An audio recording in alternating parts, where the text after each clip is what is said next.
صلی علی رسولہ الکریم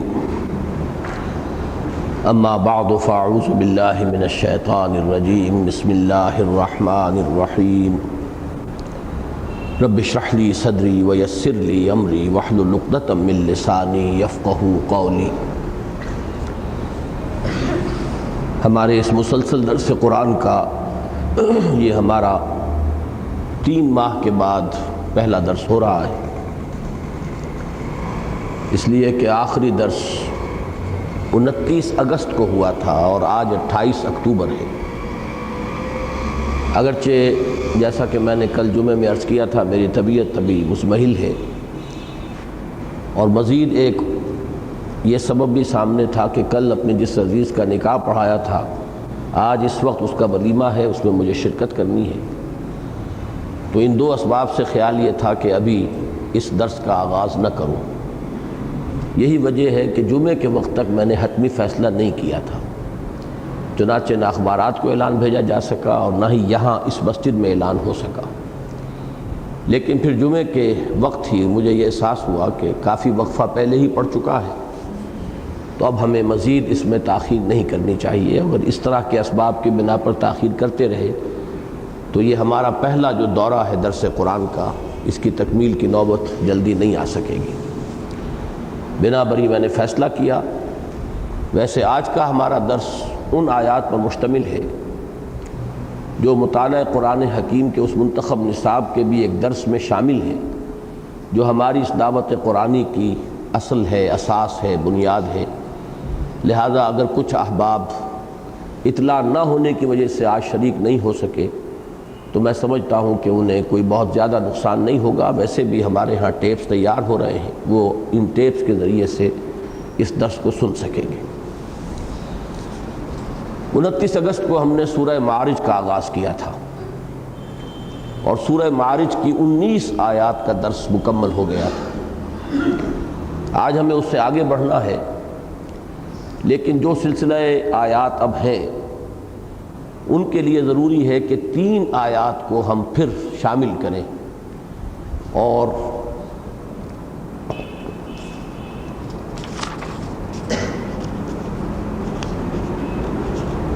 یہ آیت نمبر 20 سے، بلکہ ہمارا درس جو ہے مکمل ہو چکا تھا آیت نمبر 23 تک، لیکن اب ہمیں آج آیت نمبر 20 سے دوبارہ شروع کرنا ہے، لہذا میں تلاوت کر رہا ہوں آیت نمبر 20 سے۔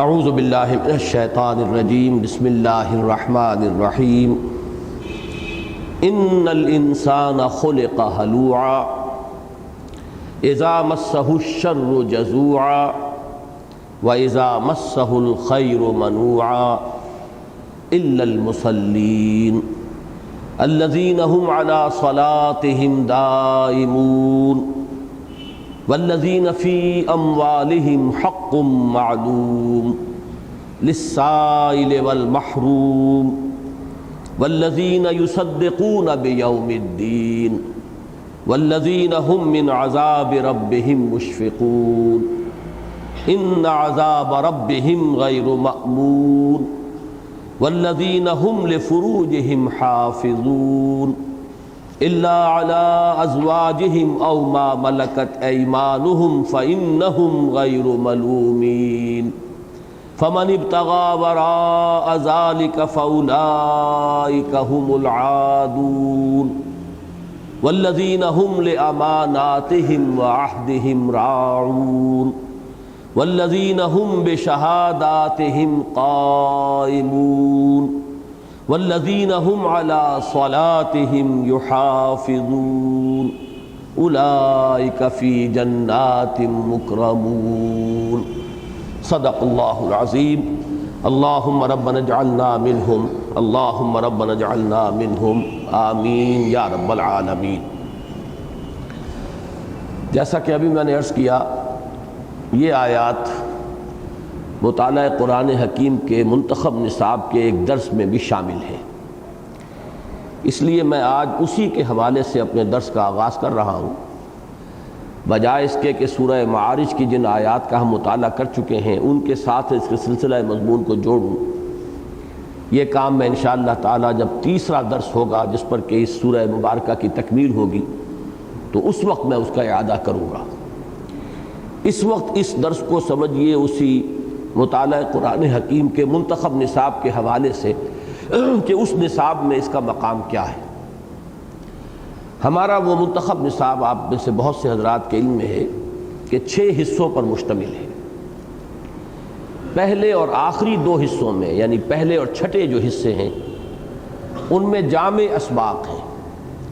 مراد یہ ہے کہ ایسے مقامات کا انتخاب کیا گیا ہے جن میں قرآن مجید کے روح سے انسان کی کامیابی اور فلاح اور نجات کے جملہ لوازم جامعیت کے ساتھ مذکور ہیں۔ چنانچہ نقطہ آغاز سورۃ العصر ہے، والعصر ان الانسان لفی خسر الا الذین آمنوا وعملوا الصالحات وتواصوا بالحق وتواصوا بالصبر۔ یہ 3 آیات پر مشتمل سورہ مبارکہ قرآن مجید کی مختصر ترین صورتوں میں سے ہے، لیکن امام شافعی نے صحیح فرمایا ہے کہ یہ پورے قرآن مجید کے مضامین کا خلاصہ ہے۔ چنانچہ ان کے جو الفاظ ہیں وہ میں نے نقل کیے ہیں، جو میرا کتابچہ ہے راہ نجات سورۃ العصر کی روشنی میں، اس میں نے ان کے دونوں اقوال نقل کر دیے ہیں۔ ایک یہ کہ لو تدبر الناس هذه السورۃ لوسعتهم، اگر لوگ صرف اس صورت پر تدبر کریں، غور کریں تو یہ ان کے لیے کافی ہو جائے گی، یعنی ان کی ہدایت اور رہنمائی کے لیے۔ اور ایک اور قول ان کا مفتی محمد عبدہ نے نقل کیا ہے کہ لو لم ينزل من القرآن سواها لکفت الناس، اگر قرآن مجید میں صرف اس سورۃ العصر کے سوا کچھ اور نازل نہ ہوتا تو بھی لوگوں کے لیے کفایت کر جاتا۔ بہرحال اس میں نجات کے 4 لوازم بیان ہوئے، کامیابی کی 4 شرطیں، ایمان، عمل صالح، تواصی بالحق، تواصی بالصبر۔ اب ان 4 چیزوں ہی کے گرد ہمارا یہ پورا منتخب نصاب گھومتا ہے۔ پہلے حصے میں چند اسباق اور ہیں جن میں یہ 4 چیزیں بیان ہوئی ہیں، مختلف اسلوب ہے، مختلف مضمون ہے، مختلف سلسلہ سیاق و سباق میں بات آئی ہے، مختلف اصطلاحات ہیں، لیکن ہیں یہی 4 باتیں، ایمان، عمل صالح، تواصی بالحق، تواصی بالصبر۔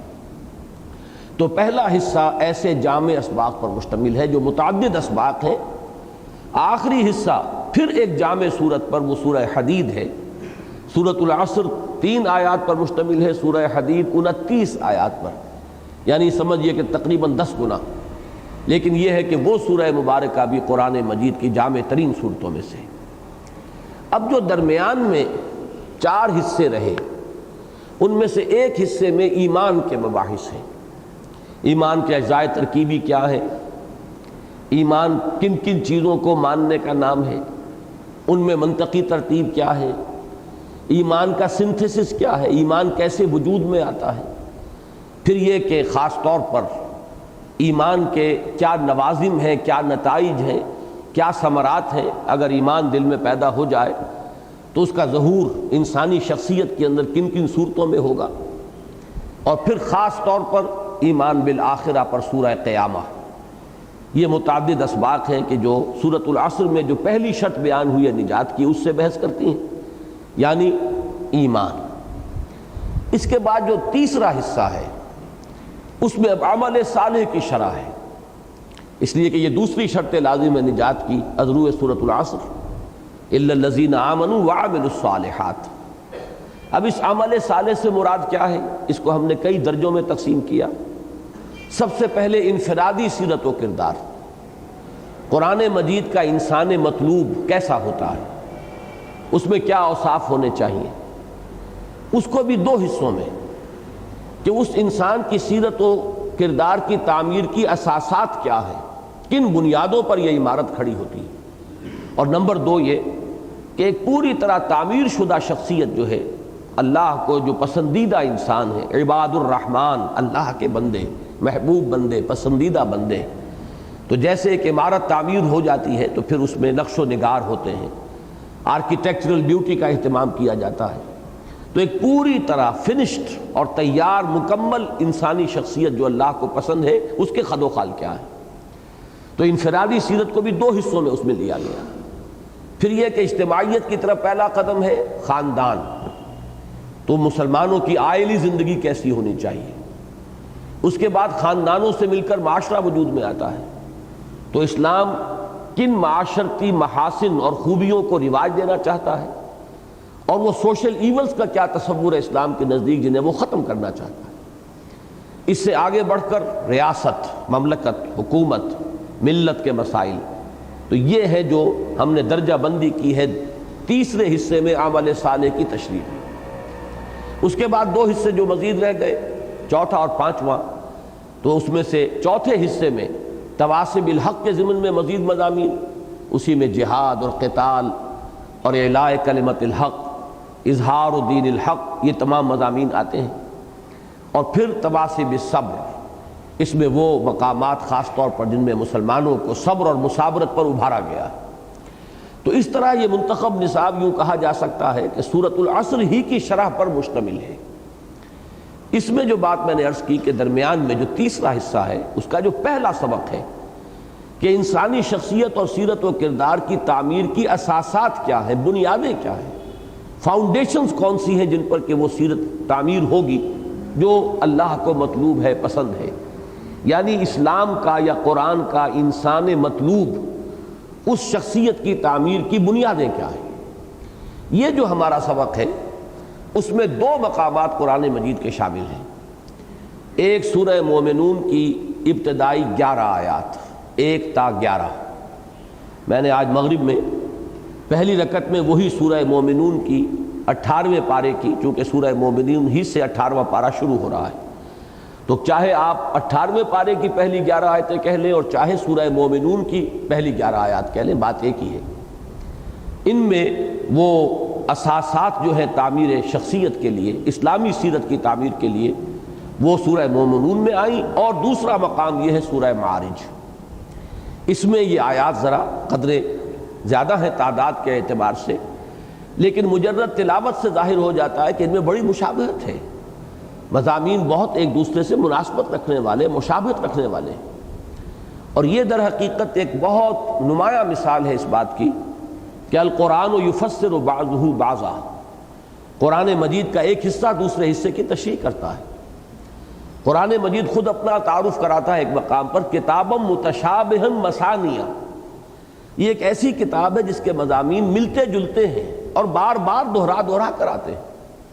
تو بہت سے مضامین ہیں جن کی میں اس وقت نہیں چاہتا کہ نشاندہی کروں اور گنتی کروں کہ وہ مضامین، اور میں نے بلکہ اصول کئی مرتبہ بیان کیا ہے کہ اہم مضامین قرآن مجید میں کم سے کم 2 جگہ ضرور ملیں گے، اور اس کی ایک نمایاں مثال یہ بھی ہے۔ تو چونکہ یہ درس ہمارا منتخب نصاب کا ایک درس لازم ہے، اس کا ایک جزو لا ینفک ہے، لہذا اس پر میرے دروس کے کیسٹس موجود ہیں، مختصر بھی ہیں، بہت مطول بھی ہیں، بہت طویل دروس بھی ہیں، اور میں یہ سمجھتا ہوں کہ جو حضرات یہاں شریک ہیں ان میں سے اکثر نے ان دروس کی سماعت کی ہوگی، لہذا آج مجھے اس رنگ میں درس نہیں دینا ہے کہ ایک ایک حرف لفظ کی میں وضاحت کروں اور شرح کروں اور اس کی لغت پر اور اس پر بحث کروں، بلکہ میں نے آج کے لیے یہ طے کیا ہے کہ یہ جو 2 مقامات ہیں، سورہ مومنون کی پہلی 11 آیات اور سورہ معارج کی یہ آیات جو اس وقت ہم نے پڑھی ہیں، ان کا تقابلی مطالعہ ہو جائے تاکہ یہ مضامین اور زیادہ نکھر کر ہمارے سامنے آ جائے کہ قرآن مجید تعمیر شخصیت، تعمیر سیرت، تعمیر کردار، یا اب ایک لفظ میں استعمال کر رہا ہوں علامہ اقبال کے فلسفے کا، تعمیر خودی، اپنی خودی کی تعمیر کے لیے وہ کون سے اساسات ہیں، کون سی بنیادیں ہیں جو فراہم کرتا ہے۔ ان میں سے کوئی اساس، کوئی بنیاد بھی کمزور رہ گئی تو اسلام کے نقطہ نگاہ سے وہ شخصیت کمزور رہ جائے گی، اس کی تعمیر میں ایک خلا رہ جائے گا۔ جیسے کہا گیا ایک مصرعے کے اندر، میری تعمیر میں مضمر تھی ایک صورت خرابی کی، وہ خلا جو ہے وہ در حقیقت اس کی شخصیت کے اندر رہے گا، اور پھر وہ کسی نہ کسی مرحلے پر آ کر اس کے اثرات ظاہر ہوں گے، اور ہو سکتا ہے کہ انسان کی عمر بھر کی کرائی محنت کے اوپر اس ایک خلا کی وجہ سے پانی پھر جائے، اور اسی کا نام قرآن مجید کی اصطلاح میں حبط اعمال ہے۔ اولئک حبطت اعمالہم فی الدنیا والآخرہ، اعمال ہیں، محنتیں کی ہیں، بہت کچھ مشقتیں کی ہیں، بھاگ دوڑ کی ہے، لیکن کہیں کوئی ایسا خلا ہے، کہیں کوئی ایسی کمی رہ گئی ہے کہ کسی موقع پر آ کر اس خلا کا ظہور ہوا، اور اس کے نتیجے میں وہ ساری کی کرائی جو ہے محنت ضائع ہو گئی، اس کا کوئی انسان کے لیے اجر نہ رہا، نہ دنیا میں نہ آخرت میں۔ اولئک حبطت اعمالہم فی الدنیا والآخرہ، دنیا میں بھی پھر نتائج نہیں نکلتے اور آخرت میں اس کا کوئی اجر و ثواب نہیں ملے گا۔ تو یہ مضمون بہت اہم ہے کہ ہم میں سے ہر شخص جو ہے ان کا مطالعہ اب آج جس انداز میں ہم کر رہے ہیں تقابلی مطالعہ، تاکہ اور نکھر کر باتیں آ جائیں، تو اس میں سے ہمیں سامنے یہ رکھنا ہوگا کہ خود اپنے گریبانوں میں جھانکتے ہوئے کہ ان میں سے کس کس پہلو سے ہماری شخصیت میں کمی ہے یا ہم نے اس پر ابھی کما حقہ توجہ نہیں دی ہے، اس اعتبار سے ہمیں ان آیات کا آج مطالعہ کرنا ہے۔ اب ذرا وہ دوسرا یہاں پر لگا دیا جائے جس میں میں نے ایک چارٹ تیار کروایا ہے آج کے اس سبق کے لیے، جس میں ان دونوں مقامات کی جو آیات ایک دوسرے سے مشابہ ہیں ان کو ایک اس چارٹ کی صورت میں آپ کے سامنے رکھ دیا ہے تاکہ تقابل فوری طور پر ہو سکے۔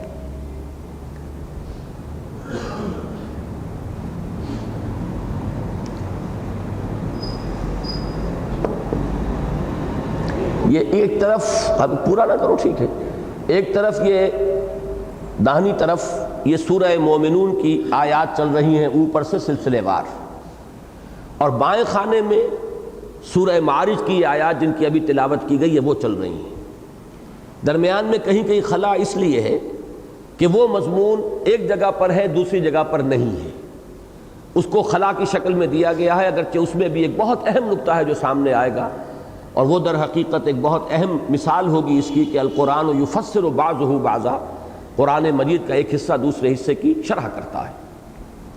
اب سب سے پہلے دیکھیے جس مقام پر کہ سورہ مومنون میں لفظ آیا ہے قد افلح، جس کا ترجمہ ہم کرتے ہیں کامیاب ہو گئے، یا ایک ترجمہ کیا ہے جو شاہ عبد القادر رحمۃ اللہ علیہ سے اخذ کیا ہے حضرت شیخ الہند رحمۃ اللہ علیہ نے، کام نکال لے گئے، یا اسی کے اندر تھوڑی سی مزید امپرومنٹ کی ہے مولانا شبیر العثمانی نے، کام نکال لیا اہل ایمان نے۔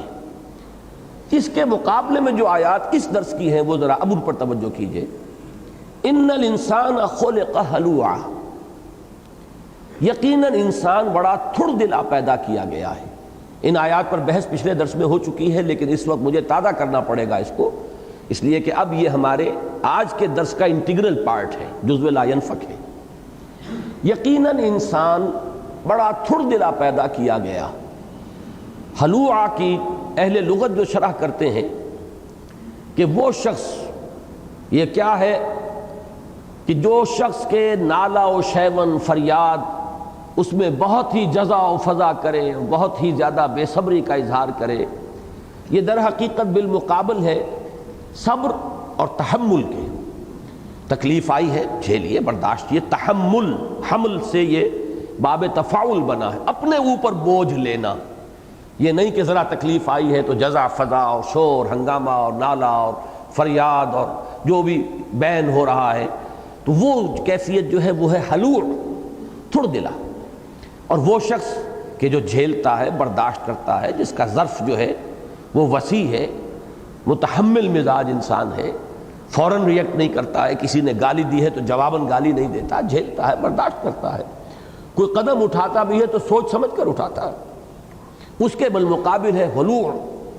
ان الانسان الافحاش فی الجزع، فحش انداز میں، فحش سے مراد وہ فحش نہیں ہے جو ہمارے ہاں لفظ فحاشی کا مفہوم ہے، نہیں، کھلم کھلا انسان جب فریاد اور نالا اور شیون پر اتر آئے تو وہ ہے ہلوع۔ ان الانسان خلق ہلوعا، یقیناً انسان پیدا کیا ہے گیا ہے تھڑ دلا، کم ہمتا، بے صبرا۔ اس کی شرح قرآن خود کر رہا ہے، مراد اس سے کیا ہے؟ اذا مسہ الشر جزوعا، جب اسے کوئی تکلیف پہنچتی ہے، نقصان ہو جاتا ہے، شر، اب اس میں شر سے مراد وہ ہے جو چیز انسان کو ناگوار ہو، ناپسندیدہ ہو۔ یہ وہ خیر اور شر کی جو مطلق بحث ہوتی ہے اخلاقیات میں یا فلسفے میں، وہ نہیں ہے، بلکہ وہ شر جو ہمیں ناپسندیدہ ہے، کوئی حادثہ، کوئی تکلیف، کوئی بیماری، کوئی نقصان، کسی عزیز کا فوت ہو جانا، کسی موقع کا ہاتھ سے نکل جانا، یہ تمام چیزیں جو ہیں جو ہمیں ناپسند ہیں، ناگوار ہیں۔ اذا مسہ الشر جزوعا، جب کوئی شر اسے مس کرتا ہے، یعنی لاحق ہوتا ہے اسے، تو وہ جزا فضا کرتا ہے، فریاد نالہ اور شیون پر اتر آتا ہے۔ وَإِذَا مَسَّهُ الْخَيْرُ مَنُوعًا، اور جب اسے کوئی خیر پہنچتا ہے، خیر میں مال بھی ہے، قرآن مجید مال کو بھی خیر کہتا ہے، وَإِنَّهُ لِحُبِّ الْخَيْرِ لَشَدِيدٌ، انسان مال کی محبت میں بہت ہی شدید ہے۔ مال مل گیا، عزت مل گئی، یہ بھی خیر سمجھتا ہے، جو بھی دنیا کا تصور خیر کا ہے۔ تو کیا کرتا ہے؟ منوع، اب اس کو روک روک کر رکھتا ہے، دوسروں تک اس کا کوئی اثر نہ پہنچ جائے۔ اگر مال ملا ہے تو اپنے ہی وہ کھتے بھرے گا اور اپنے ہی جو بھی مال جمع کرنے کی کوشش کرے گا، نہ یہ کہ اس سے دوسروں کو فیض پہنچے، غرباء کو، یتامہ کو، مساکین کو اس کے ذریعے سے ان کی حاجت براری کرے، حاجت پوری کرے۔ تو یہ گویا کہ شرح ہو گئی، ان الانسان خلق ہلوعا، اس کی شرح اذا مسہ الشر جزوعا واذا مسہ الخیر منوعا الا المصلین۔ اب یہاں سے معاملہ چلا کہ انسان اپنی خلقت کے اعتبار سے، اپنی سرشت کے اعتبار سے، اپنی جبلت کے اعتبار سے، اپنی طبیعت کے اعتبار سے ہلوع پیدا کیا گیا ہے۔ اب اپنی اس کمی کو پورا کرنے کے لیے اسے ایک ریاضت کرنی پڑے گی، ایک مشقت جھیلنی ہوگی، اپنی تعمیر سیرت کے لیے ایک پروگرام پر عمل پیرا ہونا ہوگا۔ وہ پروگرام ہے کہ جو ان آیات میں دیا جا رہا ہے۔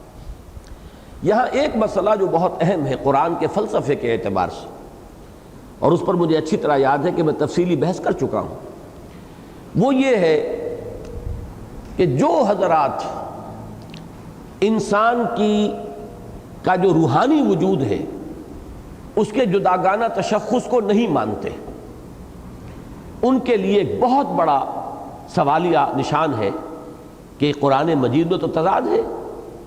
ایک طرف قرآن کہتا ہے کہ ہم نے انسان کو بہترین تقویم پر پیدا کیا، لقد خلقنا الانسان فی احسن تقویم، کس قدر دعویٰ ہے، بڑا مؤکد دعویٰ ہے، لقد خلقنا الانسان فی احسن تقویم، لام بھی آتا ہے تاکید کے لیے، اور فعل ماضی پر قد کا اضافہ یہ بھی تاکید کا فائدہ دے رہا ہے۔ پھر اس سے پہلے قسمیں کھائی گئی ہیں، والتین والزیتون وطور سینین وہذا البلد الامین لقد خلقنا الانسان فی احسن تقویم۔ ایک طرف دعویٰ یہ ہے، یہ بھی فرمایا گیا سورہ صاد میں کہ ہم نے انسان کو اپنے دونوں ہاتھوں سے پیدا کیا، میں نے تو اس کو اپنے دونوں ہاتھوں سے بنایا، خلقتہ بیدی، میں نے اپنے دونوں ہاتھوں سے اسے بنایا۔ اسی طریقے سے سورہ بنی اسرائیل میں وَلَقَدْ كَرَّمْنَا بَنِي آدَمَ وَحَمَلْنَاهُمْ فِي الْبَرِّ وَالْبَحْرِ وَرَزَقْنَاهُمْ مِنَ الطَّيِّبَاتِ وَفَضَّلْنَاهُمْ عَلَى كَثِيرٍ مِّمَّنْ خَلَقْنَا تَفْضِيلًا۔ اسی طرح سورہ بقرہ کا اہم فلسفیانہ موضوع ہے کہ انسان کو خلافت عرضی دی گئی ہے، اور انسان کے سامنے فرشتوں کو جھکوایا گیا، حضرت آدم کے سامنے۔ اب ایک طرف تو انسان کی یہ عظمت ہے جو سامنے آتی ہے، قرآن مجید ہی کے مقامات ہیں جن کا حوالہ دے رہا ہوں، دوسری طرف ایک تضاد کی حیثیت سے، ظاہری تضاد، وہ تضاد کی حیثیت سے بات آ رہی ہے۔ مثلاً یہ آیت مبارکہ ان الانسان خلق ہلوعا، تو تھردلا پیدا کیا گیا۔ کہیں فرمایا گیا ان الانسان خلق ضعیفا، انسان کمزور پیدا کیا گیا ہے۔ کہیں فرمایا گیا لم نجد لہ عزما وَلَقَدْ عَهِدْنَا إِلَىٰ آدَمَ مِن قَبْلُ فَنَسِيَ وَلَمْ نَجِدْ لَهُ عَزْمًا، ہم نے آدم سے بھی ایک عہد لیا تھا پہلے، وہی جس کا ذکر سورہ بقرہ میں بھی ہے اور سورہ اعراف میں بھی ہے، سورہ طٰہٰ میں بھی ہے، کہ ایک وعدہ لیا تھا کہ اس درخت کے قریب مت پھٹکنا، لیکن بھول گئے، خطا ہو گئی، اللہ تعالیٰ کے حکم کو توڑ دیا۔ فَلَمْ نَجِدْ لَهُ عَزْمًا، اس میں اللہ نے، ہم نے نہیں دیکھی کوئی ارادے کی پختگی، عزم اور ہمت۔ اسی طریقے سورہ احزاب میں فرمایا انہو کان ظلوما جہولا، یہ انسان تو ظلوم بھی ہے، جہول بھی ہے۔ اب میں نے یہ چار مقامات آپ کے سامنے رکھ دیے جو بظاہر ایک دوسرے کی ضد ہیں، متضاد ہیں، ایک دوسرے کی نفی کر رہے ہیں، اور یہ ایک سلسلہ ہے، ایک سوال ہے بہت بڑا، ایک لمحہ فکریہ ہے، بلکہ ایک سوالیہ نشان ہے ان لوگوں کے لیے جو اس حقیقت کو تسلیم نہیں کرتے کہ انسان کا وجود ایک مرکب وجود ہے۔ ہمارے سامنے چونکہ یہ حقیقت الحمدللہ ثم الحمدللہ اس کے فضل و کرم سے بالکل مبرہن ہے، واضح ہے، روشن ہے، ہمیں اس میں کسی شک و شبے کی گنجائش نظر نہیں آتی کہ انسان کا وجود مرکب ہے، دو وجودوں سے مل کر بنا ہے۔ اس کا ایک وجود حیوانی وجود ہے، اور وہ اپنی اصل کے اعتبار سے بھی بہت پست ہے، وہ مٹی سے بنایا گیا ہے۔ وہ یوں سمجھیے کہ وہ حیوانوں میں بھی ایک بہت ہی کمزور حیوان ہے، بہت سے حیوان بھی اس سے بہت توانا ہے اور طاقتور ہے۔ وہ پھر اس کے تقاضے بھی کچھ اور ہیں، پستی کی طرف ہے۔ جو پستی، جس کی اصل پستی ہے، اس کا رجحان بھی پستی ہی کی طرف ہوگا۔ اور ایک دوسرا اس کا وجود ہے، اس کا روحانی وجود، مکمل وجود ہے، انڈیپینڈنٹ وجود ہے اپنے اس حیوانی وجود سے۔ اور یہ ہے اصل میں، یہ اس کی اصل بھی بلند ہے۔ یہ تو در حقیقت فرشتوں کا ہمسر نہیں، فرشتوں سے بالا تر ہے۔ اس کا ایک تعلق خصوصی اللہ تعالیٰ کی ذات کے ساتھ ہے۔ وَنَفَخْتُ فِيهِ مِن رُوحِي، یہ روحانی وجود ہے انسان کا، اور یہ علوی الاصل ہے، عالم بالا سے اس کا تعلق ہے۔ اس کے تقاضے اور رجحانات بھی بلندی کی طرف ہے، یہ اونچائی کی طرف اپنا رجحان رکھتا ہے۔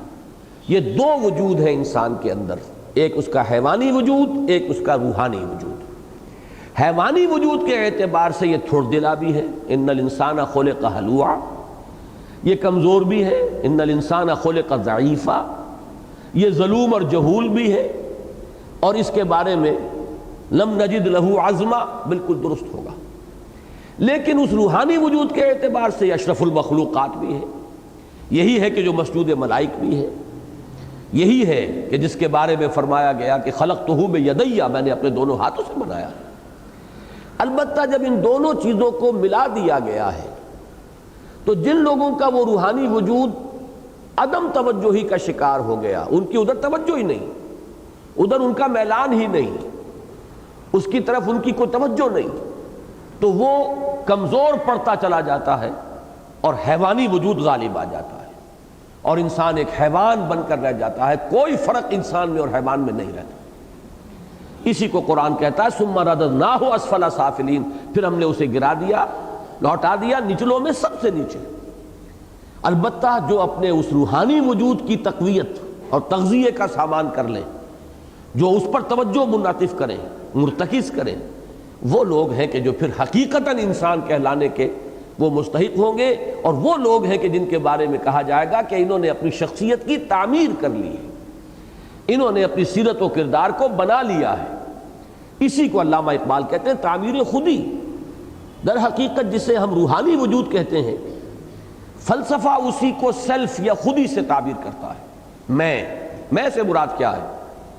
میں جب کہتا ہوں یہ میرا ہاتھ ہے، یہ میرا ہاتھ ہے، یہ میرا پاؤں ہے، یہ میری آنکھیں ہیں، یہ میرے کان ہیں، یہ میرا جسم ہے، تو میں کون ہوں؟ سوال یہ ہے، آیا میں صرف اپنے انہی اعضاء سے ہی عبارت ہوں یا میرا کوئی اس کے علاوہ وجود ہے؟ اس لیے کہ میرا یہ پوزیسو موڈ ہے، یہ کسی چیز کی ملکیت کو ظاہر کرنے والی شے ہے۔ میری عینک، میرا قلم، معلوم ہوا کہ ایک شے اپنا وجود مستقل علیحدہ رکھتی ہے، اور اس کے ساتھ اس کی ملکیت کی حیثیت سے کوئی اور شے جو ہے متعلق ہے۔ میری آنکھ، میں کچھ اور ہوں، آنکھ کچھ اور ہے۔ یہ میری آنکھ ہے، میں اسے پوزیس کرتا ہوں، یہ میری ملکیت ہے، یہ اللہ کی امانت ہے میرے پاس، لیکن یہ کہ یہ میں نہیں ہوں، میں کچھ اور ہے۔ وہ میں در حقیقت اسی کا نام سیلف ہے فلسفے میں، اسی کو خودی کہتے ہیں، اسی کو عربی میں انا کہتے ہیں۔ اپنی انا یا اپنی خودی فارسی کا لفظ ہے، اپنا سیلف، یہ فلسفے کی مختلف اصطلاحات ہیں، ورنہ در حقیقت مراد کیا ہے؟ وہ روح ربانی۔ انسان مسجود ملائک جو بنا ہے اس روح ربانی کی وجہ سے بنا ہے۔ حیوان انسان مسجود ملائک نہیں بن سکتا تھا۔ فَإِذَا نَفَخْتُ فِيهِ فَإِذَا سَوَّيْتُهُ وَنَفَخْتُ فِيهِ مِن رُوحِي فَقَعُوا لَهُ سَاجِدِينَ، جب میں اس کو پوری طرح سنوار لوں، بنا لوں، درست کر دوں، اور اس کی نوک پلک سنوار دوں، اور اس میں اپنی روح میں سے پھونک دوں، تو گر پڑنا اس کے سامنے سجدے میں۔ لہذا اب ضرورت کس بات کی ہے کہ اپنے اس حیوانی وجود کے تقاضوں کو دبا کر اپنی خودی اور اپنی انا کو بالا تر کرنا، یہ ہے در حقیقت تعمیر خودی۔ اسی کا نام ہوگا تعمیر سیرت، تعمیر کردار، تعمیر شخصیت۔ اس کو یہاں پر واضح کر دیا گیا، ان الانسان خلق ہلوعا اذا مسہ الشر جزوعا واذا مسہ الخیر منوعا۔ انسان، اب ایک میں نے عرض کیا تھا پچھلی مرتبہ، میں نے نوٹ کیا ہوا ہے کہ چند الفاظ ہیں جو ہم اکثر و بیشتر استعمال کر جاتے ہیں سینونیمز کی حیثیت سے، مترادفات کی حیثیت سے، اس میں احتیاط کرنی چاہیے۔ ہم کہتے ہیں انسان کی فطرت، انسان کی جبلت، انسان کی طبیعت، انسان کی خلقت، اور ان الفاظ کو ہم گویا کہ ہم معنی الفاظ کی حیثیت سے بول جاتے ہیں۔ نوٹ کر لیجئے کہ جب فطرت کہا جائے گا، فطرت جو ہے انسان کی، فطرت اللہ التی فطر الناس علیہا، یہ ہے در حقیقت انسان کے روحانی وجود کی طرف اشارہ۔ اس کی نسبت اللہ کے ساتھ ہو رہی ہے، نفخت فیہ من روحی فطرت اللہ التی فطر الناس علیہا، اللہ کی وہ فطرت جس پر کہ انسانوں کو اس نے پیدا فرمایا۔ تو فطرت کے لفظ کے ساتھ آپ کبھی نہ کیجئے کہ فطرت مسخ ہو گئی یا فطرت کے اندر یہ انسان کے کجی ہے، نہیں، فطرت تو اپنی جگہ پر درست ہے، مکمل ہے، صحیح ہے۔ البتہ کمزوری کے پہلو کے لیے 3 الفاظ ہم استعمال کر سکتے ہیں عربی کے۔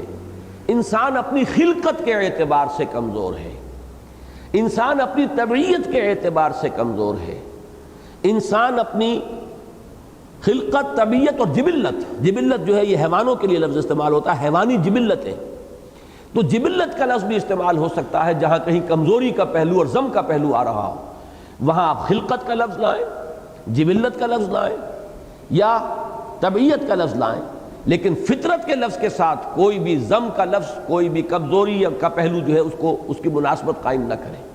البتہ فارسی کا ایک لفظ ہے، وہ میں سمجھتا ہوں کہ ان دونوں کو کور کرتا ہے، وہ سرشت ہے۔ اپنی سرشت میں، اب سرشتن کہتے ہیں گوندنے کو، انسان در حقیقت 2 وجودوں سے گندھا ہوا ہے۔ آدمی زادہ طرفہ معجونست از فرشتہ سرشتہ وز حیوان، یہ آدمی زادہ جو ہے عجیب معجون ہے کہ اس کے اندر ایک فرشتہ بھی گندھا ہوا ہے اور ایک حیوان بھی گندھا ہوا ہے۔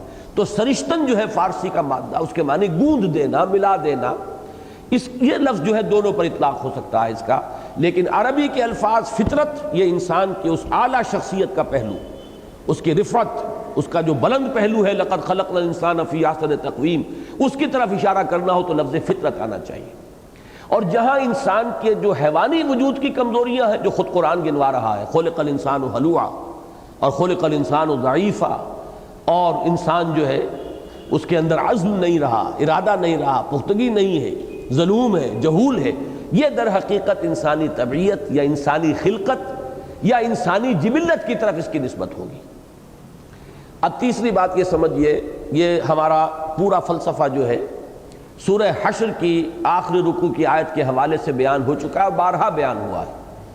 چونکہ اس دور میں مجھے تو واقعتاً شدید صدمہ ہے کہ ہمارے بہت سے جو مفکرین ہیں، مذہبی مفکرین، ایسے بھی کہ جو دعوت دین کے مقام پر فائز اور لوگوں کو دین کی طرف بلانے کی ایک بہت ہی جو اعلیٰ ذمہ داری ہے اس کو ادا کر رہے ہیں، پھر ایسے حضرات بھی کہ جو اس وقت مفسرین کے منصب پر فائز ہیں، میں دیکھ رہا ہوں کہ وہ بھی اس حقیقت سے بہت دور اور محجوب ہو کر رہ گئے کہ انسانی وجود 2 وجودوں سے مرکب ہے، انسان کی ہستی 2 وجودوں پر مشتمل ہے، ایک حیوانی وجود، ایک روحانی وجود۔ اس چیز کو نہ جاننے کی وجہ سے بہت سے معاملات ہیں جو میں تفصیل سے بیان کر چکا ہوں جب سورہ حشر کا درس ہو رہا تھا، کہ بہت سے مقامات ہیں جن پر کہ بڑا شدید اشکال پیش آ جاتا ہے، اور اس میں نے آپ سے عرض کیا تھا کہ علامہ اقبال نے اپنے اس فلسفہ خودی کے لیے سورہ حشر کے آخری رکوع کی اس آیت کا حوالہ دیا جو فرمایا گیا وَلَا تَكُونُوا كَالَّذِينَ نَسُوا اللَّهَ فَأَنسَاهُمْ أَنفُسَهُمْ أُولَٰئِكَ هُمُ الْفَاسِقُونَ، ان لوگوں کے مانند نہ بن جانا جنہوں نے اللہ کو بھلا دیا تو اللہ نے انہیں اپنے آپ سے غافل کر دیا، وہی ہیں کہ جو فاسق ہیں۔ اب یہ اپنے آپ سے غافل ہونے کا مطلب کیا ہے؟ کوئی ملحد ہو، کوئی کافر ہو، کوئی مشرک ہو، کوئی خدا کا منکر ہو، اس کے ساتھ شرک کرتا ہو، وہ اپنے اس حیوانی وجود سے تو غافل نہیں ہے، اسے کھلاتا ہے، پلاتا ہے، اس کی ضروریات کا احساس رکھتا ہے، ذرا سے کسی عضو کو تکلیف ہو جائے بے چین ہو جاتا ہے، ڈاکٹر کے پاس، حکیم کے پاس دوڑتا ہے، بھاگتا ہے، اس کے لیے اچھے سے اچھا صابن، اچھے سے اچھی خوشبوئیں جو ہے وہ جمع کرتا ہے۔ تو کون شخص غافل ہے اپنے آپ سے؟ معلوم ہوا کہ اپنے جسمانی وجود سے، اپنے حیوانی وجود سے تو کوئی غافل نہیں، کوئی اور حقیقت ہماری ہے جس سے انسان غافل ہو جاتا ہے، اور وہ حقیقت ہے کہ جو اس حیوانی وجود کے اندر ہے، لیکن یہ کہ وہ غیر مرئی ہے، وہ نظر نہیں آتی ہے، اس کے تقاضے کچھ اور ہیں، ان کو ہم دبا کر رکھتے ہیں، ہم نے تمام اپنے جو توجہات ہیں ان کو اپنے حیوانی تقاضوں کے پورا کرنے پر مرتکز کر دیا ہے۔ وہ ہے ہماری اصل حقیقت، ہمارا روحانی وجود۔ وَلَا تَكُونُوا كَالَّذِينَ نَسُوا اللَّهَ فَأَنسَاهُمْ أَنفُسَهُمْ، یہ اللہ تعالیٰ کو بھولنے کا یا نظر انداز کر دینے کا نقد اس دنیا میں جو انسان کو سزا ملتی ہے اللہ کی طرف سے وہ یہ ہے کہ وہ اپنی حقیقت کی طرف سے غافل ہو جاتا ہے۔ اور دیکھیے آخری ٹکڑا جو اس آیت کا، اولئک ھم الفاسقون، جب یہ کیفیت ہوگی تو فاسق تو ہونا ہی ہے۔ جب روحانی وجود کی طرف توجہ ہی نہیں، اس کو تو انسان بھول ہی گیا، یہاں تک کہ اس کے وجود کا منکر ہو گیا، تو اب فسق اور فجور کے سوا کیا ہوگا؟ پھر تو نفس رہ گیا اور نفس کے تقاضے رہ گئے، اپنا حیوانی وجود رہ گیا، جبلتیں رہ گئیں، ان کی تسکین کے لیے بھاگ دوڑ رہ گئی۔ اولئک ھم الفاسقون، یہی وہ لوگ ہیں جو فسق اور فجور اور ظلم اور عدوان اور ہر طرح کی معصیت جو ہے اس میں مبتلا ہو کر رہیں گے، اس لیے کہ وہ اپنی اصل حقیقت سے تو غافل ہو گئے۔ اسی کے لیے میں نے بارہا آپ کو سنایا ہے اپنشد کا وہ جملہ، چونکہ میرے سامنے تو حدیث نبوی ہے، الحکمت ضالۃ المومن هو احق بها حیث وجدها، حکمت مومن کی گمشدہ متاع ہے، جہاں بھی پائے وہ اس کا زیادہ حقدار ہے۔ تو وہ حقیقت ہمیں وہاں بھی نظر آئی ہے کہ man in his ignorance identifies himself with the material sheets which encompass his real self۔ انسان اپنی اگنورنس میں، اپنی جہالت میں، اپنی نادانی میں اپنے آپ کو تعبیر کر بیٹھتا ہے ان مادی غلافوں سے جو اس کی اصل حقیقت کے گرد لپٹی ہوئی ہیں۔ یہ غلاف ہے جو لپٹے ہوئے ہمارے اس روحانی وجود کے گرد۔ اب ہم ان غلافوں کو جانتے ہیں، اور جو شے ان غلافوں کے اندر جو چیز مستور ہے اس کو ہم نے بالکل نظر انداز کر دیا۔ وہ ہے ہماری انا، وہ ہے ہماری خودی، وہ ہے وہ روح ربانی جو ہم پہ پھونکی گئی، وہ ہے ہمارا وہ روحانی وجود جو اپنی اصل کے اعتبار سے بھی حیوانی وجود سے بالکل مختلف، یہ خاکی الاصل، اور وہ اس کا منبع جو ہے وہ تو یوں سمجھیے کہ بہت ہی قرب رکھنے والا ہے ذات باری تعالیٰ کے ساتھ، وَنَفَخْتُ فِيهِ مِن رُوحِي۔ یہ ہمارا حیوانی وجود ہمیں پستی کی طرف لے جانا چاہتا ہے، اور وہ ہمارا روحانی وجود ہمیں بلندی کی طرف لے جانا چاہتا ہے۔ اور یہی کشمکش ہر انسان اپنے اندر محسوس کرتا ہے کہ دو تقاضے ہیں، ادھر جاؤں ادھر جاؤں۔ ایک طرف جاتا ہے تو ضمیر اس کو ملامت کرتا ہے، دوسری طرف جو ہے وہ کھینچ رہا ہے اس کا نفس اسے کہ چلو ادھر، اور ضرور اپنی خواہش کی تسکین کرو۔ یہ کشمکش ہر انسان کو اپنے باطن کے اندر محسوس ہوتی ہے۔ اب یہاں سمجھنے کی بات یہ ہے، اس کے مقابلے میں لفظ آیا قد افلح۔ اس لفظ کی لغوی اصل کو سمجھیں گے تب بات سمجھ میں آئے گی۔ یہ جو فلاح کہتے ہیں عربی زبان میں، کسان، فلاح کا مادہ آتا ہے کسی چیز کو کاٹنا، پھاڑنا، توڑنا۔ ان الحدید بالحدید یفلح، لوہا لوہے ہی سے کٹتا ہے۔ لوہے کو آپ لوہے ہی کی ریتی جو ہوتی ہے اس سے کاٹ سکتے ہیں، آپ لکڑی کی ریتی بنا کر اس سے لوہے کو نہیں کاٹ سکتے۔ ان الحدید بالحدید یفلح، لوہا لوہے سے کٹتا ہے۔ فلاح کہتے ہیں کسان کو کہ وہ اپنے ہل کی نوک سے دھرتی کے سینے کو چیرتا ہے، وہ فلاح ہے۔ جیسے ہمارے ہاں کسان موومنٹس ہیں، اس طرح عرب ممالک کے اندر خصوصاً مصر میں فلاحین کی تحریک ہے، کسانوں کی تحریک۔ اب یہاں سے دیکھیے، اسی لیے میں بہت قائل ہوں شاہ عبد القادر دہلوی رحمۃ اللہ علیہ کا، انہوں نے اس لفظ کا وہ جو لغوی اصل ہے اس کی رعایت کی ترجمے میں کام نکال لے گئے اہل ایمان۔ جیسے کہ کہا جائے کہ کہیں کوئی خزانہ دفن تھا، کھود کر اسے نکال لیا۔ یہ اس طرح حقیقت اس لفظ کے اندر لغوی اعتبار سے یہ نقشہ موجود ہے، جیسے کہیں کوئی چیز چھپی ہوئی تھی، مخفی تھی، مستور تھی، کہیں کھود کر کچھ پھاڑ کر کوئی پردے چاک کر کے اس حقیقت کو باہر نکال لیا گیا ہے۔ اور یہی در حقیقت مفہوم آ گیا کہ ہماری اصل شخصیت، ہماری اصل انا، ہمارا اصل روحانی وجود ان مادی غلافوں کے اندر لپٹا ہوا ہے، ان میں سے کھینچ کر اسے باہر نکالنا ہے۔ اس کی تقویت جو ہے تب ہوگی اور اس کی تربیت تب ہوگی جبکہ ان مادی غلافوں کے اندر سے اس کو نکال کر اسے پروان چڑھایا جائے۔ تو کام نکال لے گئے اہل ایمان، یا کام نکال لیا مومنوں نے۔ یہ مولانا شبیر احمد عثمانی رحمۃ اللہ علیہ نے، چونکہ ذرا زبان کا محاورہ اور بدلا ہے تو انہوں نے امپرومنٹ کی ہے، لیکن یہ کہ در حقیقت یہ ترجمہ ہے شاہ عبد القادر دہلوی کا، اور بہترین ترجمہ ہے کہ در حقیقت انسان کو ایک مشقت کرنی پڑے گی، اس لیے کہ اس کی عظمت والا پہلو جو ہے، لقد خلقنا الانسان فی احسن تقویم والا جو پہلو ہے وہ اندر چھپا ہوا ہے۔ ظاہر میں اس کا مادی وجود ہے، اس کا حیوانی وجود ہے، اس کے تقاضے ہر وقت اسے محسوس ہو رہے ہیں، پیٹ کھانے کو مانگتا ہے۔ شہوانی جذبہ جب ابھرتا ہے آدمی کے اندر تو وہ اندھا اور بہرا ہو جاتا ہے، اسے کوئی تمیز نہیں رہتی کیا جائز ہے کیا ناجائز ہے۔ مختلف جو تقاضے ہیں حیوانی، وہ تو اپنی تسکین چاہتے ہیں، سینشول گریٹیفیکیشن، یہ ان کا تقاضا ہے۔ اب ان کو روکنا، تھامنا اور اپنے اس روحانی وجود کو برآمد کر کے اسے پروان چڑھانا، یہ ہے در حقیقت وہ عمل جس کو ہم کہیں گے تعمیر سیرت کا عمل، تعمیر کردار کا عمل، اسی کو ہم کہیں گے علامہ اقبال کی اصطلاح میں تعمیر خودی کا پروسیس۔ اور اس کے لیے جو بھی اب ہدایات دی جا رہی ہے وہ کیا ہے؟ قد افلح المومنون، میں نے اس کو بریک اپ کر دیا ہے دو حصوں میں، اس لیے کہ دوسری طرف جو مضمون آ رہا ہے آج کے درس میں، ان الانسان خلق ہلوعا اذا مسہ الشر جزوعا واذا مسہ الخیر منوعا الا المصلین۔ معلوم یہ ہوا کہ یہاں پہ مومنون کے تقابل کے ساتھ لفظ مسلین آ رہا ہے۔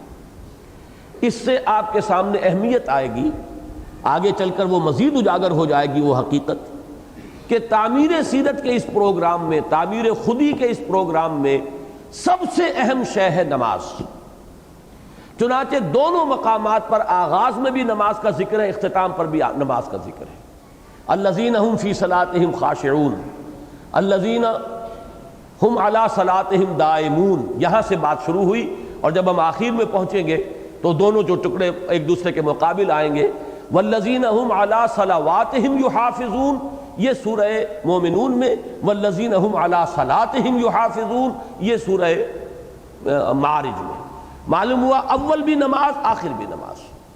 لیکن اس سے بھی اہم تر نقطہ یہ ہے کہ گویا کہ یہاں پر الا المصلین اس کو لایا گیا ہے المومنون کے مقابلے میں، گویا کہ مومن اور نمازی یہ مترادف الفاظ ہیں۔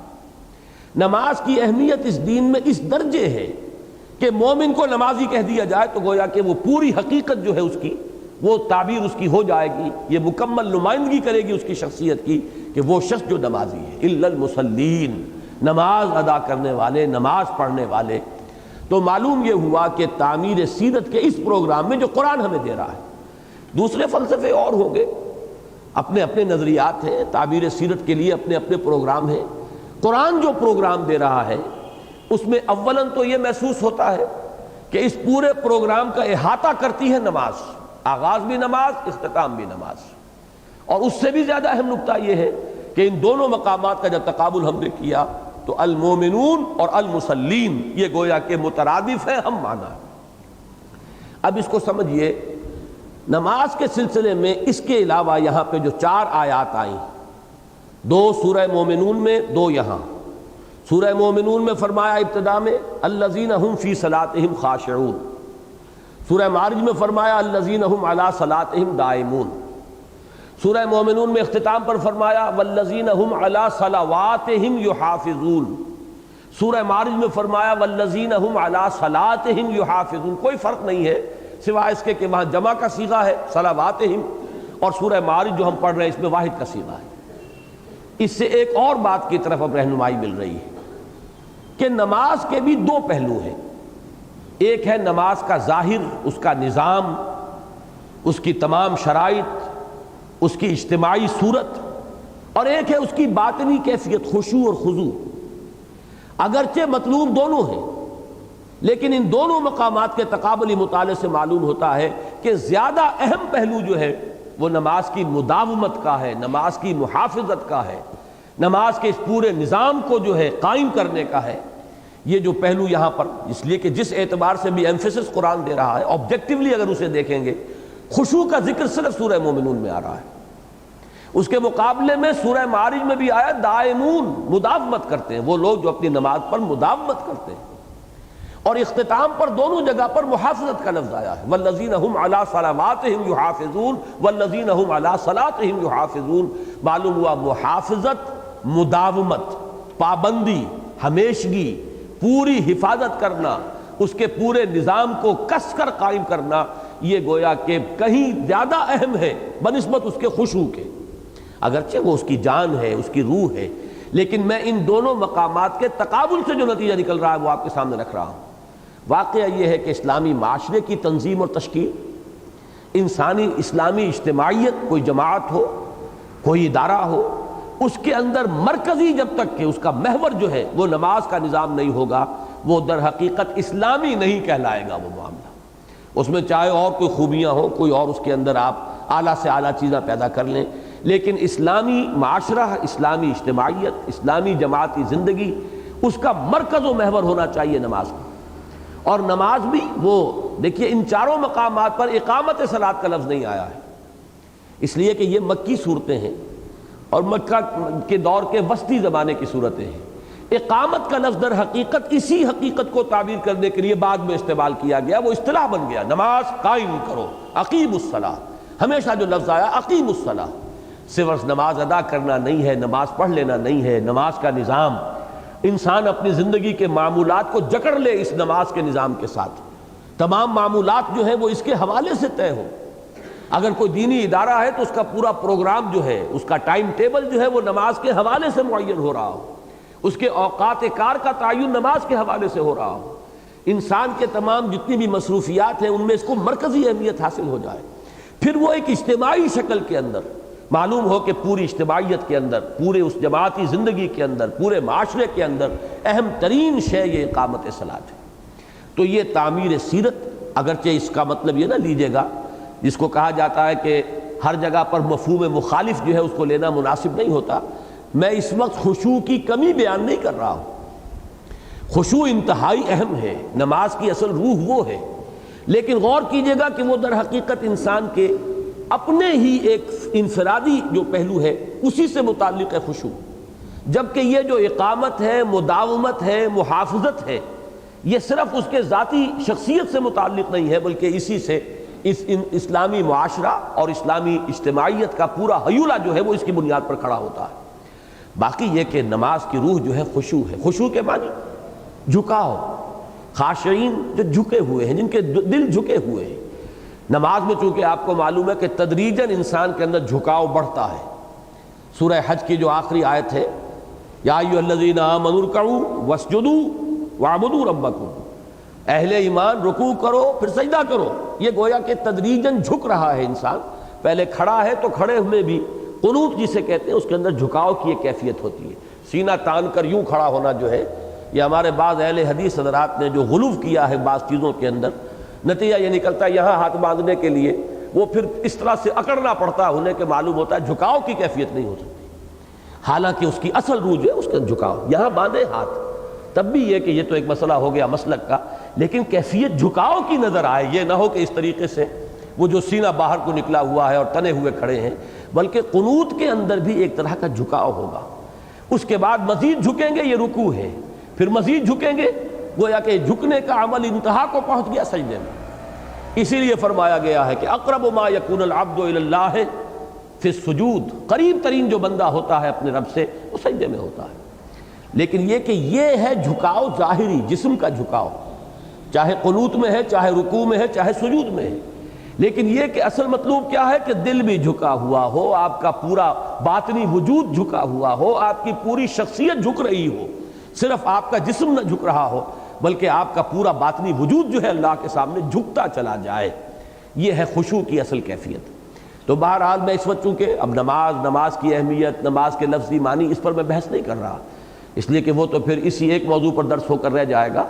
میں صرف ان دونوں مقامات کا تقابلی مطالعہ کروا رہا ہوں کہ پہلے تو یہ نوٹ کیجئے کہ یہ فلاح کا تصور، قد افلح، کھود نکالا، نکال لے گئے، کام بنا لیا، کام نکال لیا اہل ایمان نے، اس کی تعبیر کیا ہے کہ انسان کے اندر خلقی اعتبار سے، اس کی طبعی اعتبار سے، اس کی جبلی اعتبار سے جو کمزوریاں ہیں، ان کمزوریوں کے اندر سے جو اس کی عظمت کا پہلو ہے اسے کھود نکالنا اور اس کو پروان چڑھانا، یہ ہے اصل میں لفظ فلاح کا اصل مفہوم۔ قد افلح المؤمنون، اس کے مقابلے میں ان الانسان خلق ہلوعا اذا مسہ الشر جزوعا واذا مسہ الخیر منوعا الا المصلین الذین هم علی صلاتهم دائمون، وہ لوگ کہ جو اپنی نماز پر مداومت کرتے ہیں۔ اس کے مقابلے میں عرض کر چکا ہوں کہ سورہ مومنون میں الذین هم فی صلاتهم خاشعون، یہاں بڑا حسین ایک جو ہے کیفیت پیدا ہو گئی کہ ایک طرف ظاہری نظام کی بات آئی ہے تو دوسری طرف اس کا باطنی جو پہلو ہے اس کو نمایاں کر دیا گیا، مطلوب دونوں ہے۔ اگرچہ جب چاروں آیات کو سامنے رکھیں گے تو محسوس ہو جائے گا کہ محافظت اور مداومت جس کے لیے بعد میں لفظ اقامت کو ایک اصطلاح کے طور پر اختیار کیا گیا ہے، وہ کہیں زیادہ اہم ہے اور اس پر زیادہ زور دیا گیا ہے۔ اس کی وجہ یہی ہے کہ اجتماعیت کے اعتبار سے جو نقطۂ آغاز بنتا ہے اس میں در حقیقت اس کی اہمیت زیادہ ہے۔ آگے چلیے، والذین هم عن اللغو معرضون، اس کے تقابل میں یہاں بظاہر کوئی شے نہیں ہے، حقیقت میں ہے، ترتیب جو ہے ذرا بدلی ہوئی ہے، وہ میں بعد میں بیان کروں گا۔ اس کے بعد فرمایا والذین فی اموالہم حق معلوم للسائل والمحروم۔ تقابل میں سورہ مومنون کی آیت کیا ہے؟ والذین هم للزکاۃ فاعلون، وہ لوگ کہ جو زکوٰۃ پر مسلسل عمل کرتے رہتے ہیں۔ خاص طور پر یہاں بھی نوٹ کیجئے، جیسے نماز میں لفظ اقامت نہیں آیا ہے ان دونوں مقامات پر، بلکہ مداومت، محافظت، اسی طریقے سے زکوٰۃ کے ساتھ قرآن مجید کا جو لفظ ہے اصطلاح وہ ایتاء زکوٰۃ ہے۔ اقیموا الصلاۃ وآتوا الزکاۃ الذین یقیمون الصلاۃ ویؤتون الزکاۃ، تو لفظ ایتاء ہے۔ یہاں پر اس کے بجائے لفظ فاعلون آیا ہے۔ اس میں دو طرف اشارے ہو گئے۔ ایک طرف تو یہ کہ چونکہ مکی دور میں ابھی زکوٰۃ کا نظام نہیں آیا تھا، زکوٰۃ کس شخص پر فرض ہے، کس پر نہیں ہے، کیا اس کا نصاب ہے، کتنا سونا ہو تو زکوٰۃ فرض ہوگی، کتنی چاندی ہو تو زکوٰۃ فرض ہوگی، کتنی کسی کے پاس بھیڑ بکریاں ہو تو زکوٰۃ فرض ہوگی۔ یہ بالکل ایک علیحدہ نظام ہے کہ جو مدینے میں جا کر آیا ہے، اور یہ آیات جو ہے یہ مکی ہے۔ معلوم ہوا کہ یہاں زکوٰۃ سے مراد وہ معروف زکوٰۃ نہیں ہے کہ جو ہم دین کے 5 ستونوں کے اعتبار سے، ارکان اسلام کے اعتبار سے جب ہم گنتے ہیں، بولی الاسلام علی 5، شہادت اللہ الہ الا اللہ وان محمد رسول اللہ، و اقام الصلاۃ و ایتاء الزکاۃ و صوم رمضان و حج البیت، یہ وہ زکوٰۃ نہیں ہے۔ اسی لیے اس کے ساتھ لفظ ایتاء نہیں ہے، بلکہ مراد کیا ہے؟ مسلسل عمل کرتے رہنا، وہ زکوٰۃ پر عمل پیرا رہتے ہیں، یہ گویا کہ ترجمہ ہے۔ معنی کیا ہے؟ تھوڑا بھی ہے تو اس میں سے اللہ کی راہ میں نکلتا رہے، یہ نہیں کہ نصاب پر پہنچ گئے تبھی دیں گے، وہ فرض زکوٰۃ ہوگی، جبکہ اس کا نظام آئے گا مدینے میں پہنچ کر تب اس کا سلسلہ ہو جائے گا۔ لیکن ایک روٹی اگر آپ کے پاس ہے اس میں بھی آپ کسی کو شریک کر لیں اور آدھی روٹی کسی اور کو دیں تو یہ گویا کہ زکوٰۃ پر آپ عمل پیرا ہیں۔ اگر آپ کے پاس تھوڑی چیز ہے اس میں بھی آپ نے کسی محروم کو شریک کر لیا ہے تو آپ زکوٰۃ کے عمل پر جو ہے اس وقت آپ عمل پیرا ہو رہے ہیں زکوٰۃ کے حکم پر۔ تو اس لیے کہ زکوٰۃ کے لفظی معنی کیا ہے، اگرچہ میں نے عرض کیا تھا کہ میں ان مباحث میں اس وقت نہیں جاؤں گا۔ تزکیہ اور زکوٰۃ، اس کے معنی ہے کسی شے کے نشو و نما میں جو رکاوٹ ہو اسے دور کر دیا جائے۔ اس کی بہترین مثال کہ ایک مالی ہے، اس نے کچھ پودے لگائے ہیں، چاہے وہ پھولدار پودے ہیں چاہے پھلدار پودے ہیں، پھول کے لیے یا پھل کے لیے۔ وہ مالی یہ چاہتا ہے کہ میرے یہ پودے پروان چڑھیں، آس پاس اس کے گھاس جھاڑ جھکاڑ اگ جاتا ہے خود بخود۔ اب ہوتا کیا ہے، زمین میں جو قوت نمو ہے وہ اس کے اندر بھی حصے دار بن گئے، یہ گھاس بھی اس میں سے لے رہی ہے، ہوا کے اندر جو آکسیجن ہے اس کو بھی یہ لوگ جو ہے شیئر کر رہے ہیں اس پودے کے ساتھ۔ یہی وجہ ہے جسے آپ گوڈی کہتے ہیں یا جو بھی عمل ہے ایک مالی کا، وہ اپنے باغیچے میں آیا اور اس نے کھرپا ہاتھ میں لیا اور ایسی تمام چیزوں کو کاٹ کر پھینک دیا تاکہ ساری قوت نمو جو ہے زمین کی وہ میرے اس پودے کو ملے کہ جو میں چاہتا ہوں کہ پروان چڑھے۔ ہوا کی کل جو ہے قوت جو اس کے اندر آکسیجن کی ہے وہ میرے پودے کے لیے اویلیبل رہے، نہ کہ جھاڑ جھکاڑ کے لیے کہ جو مطلوب نہیں ہے۔ اس عمل کا نام تزکیہ ہے۔ تو انسانی شخصیت میں بھی جو چیز اس کے اصل نشو و نما میں رکاوٹ بنتی ہے اس کو دور کرنا، اور وہ سب سے بڑی رکاوٹ ہے حب مال، مال کی محبت۔ حب مال جو ہے وہ حب دنیا کی سب سے بڑی علامت ہے۔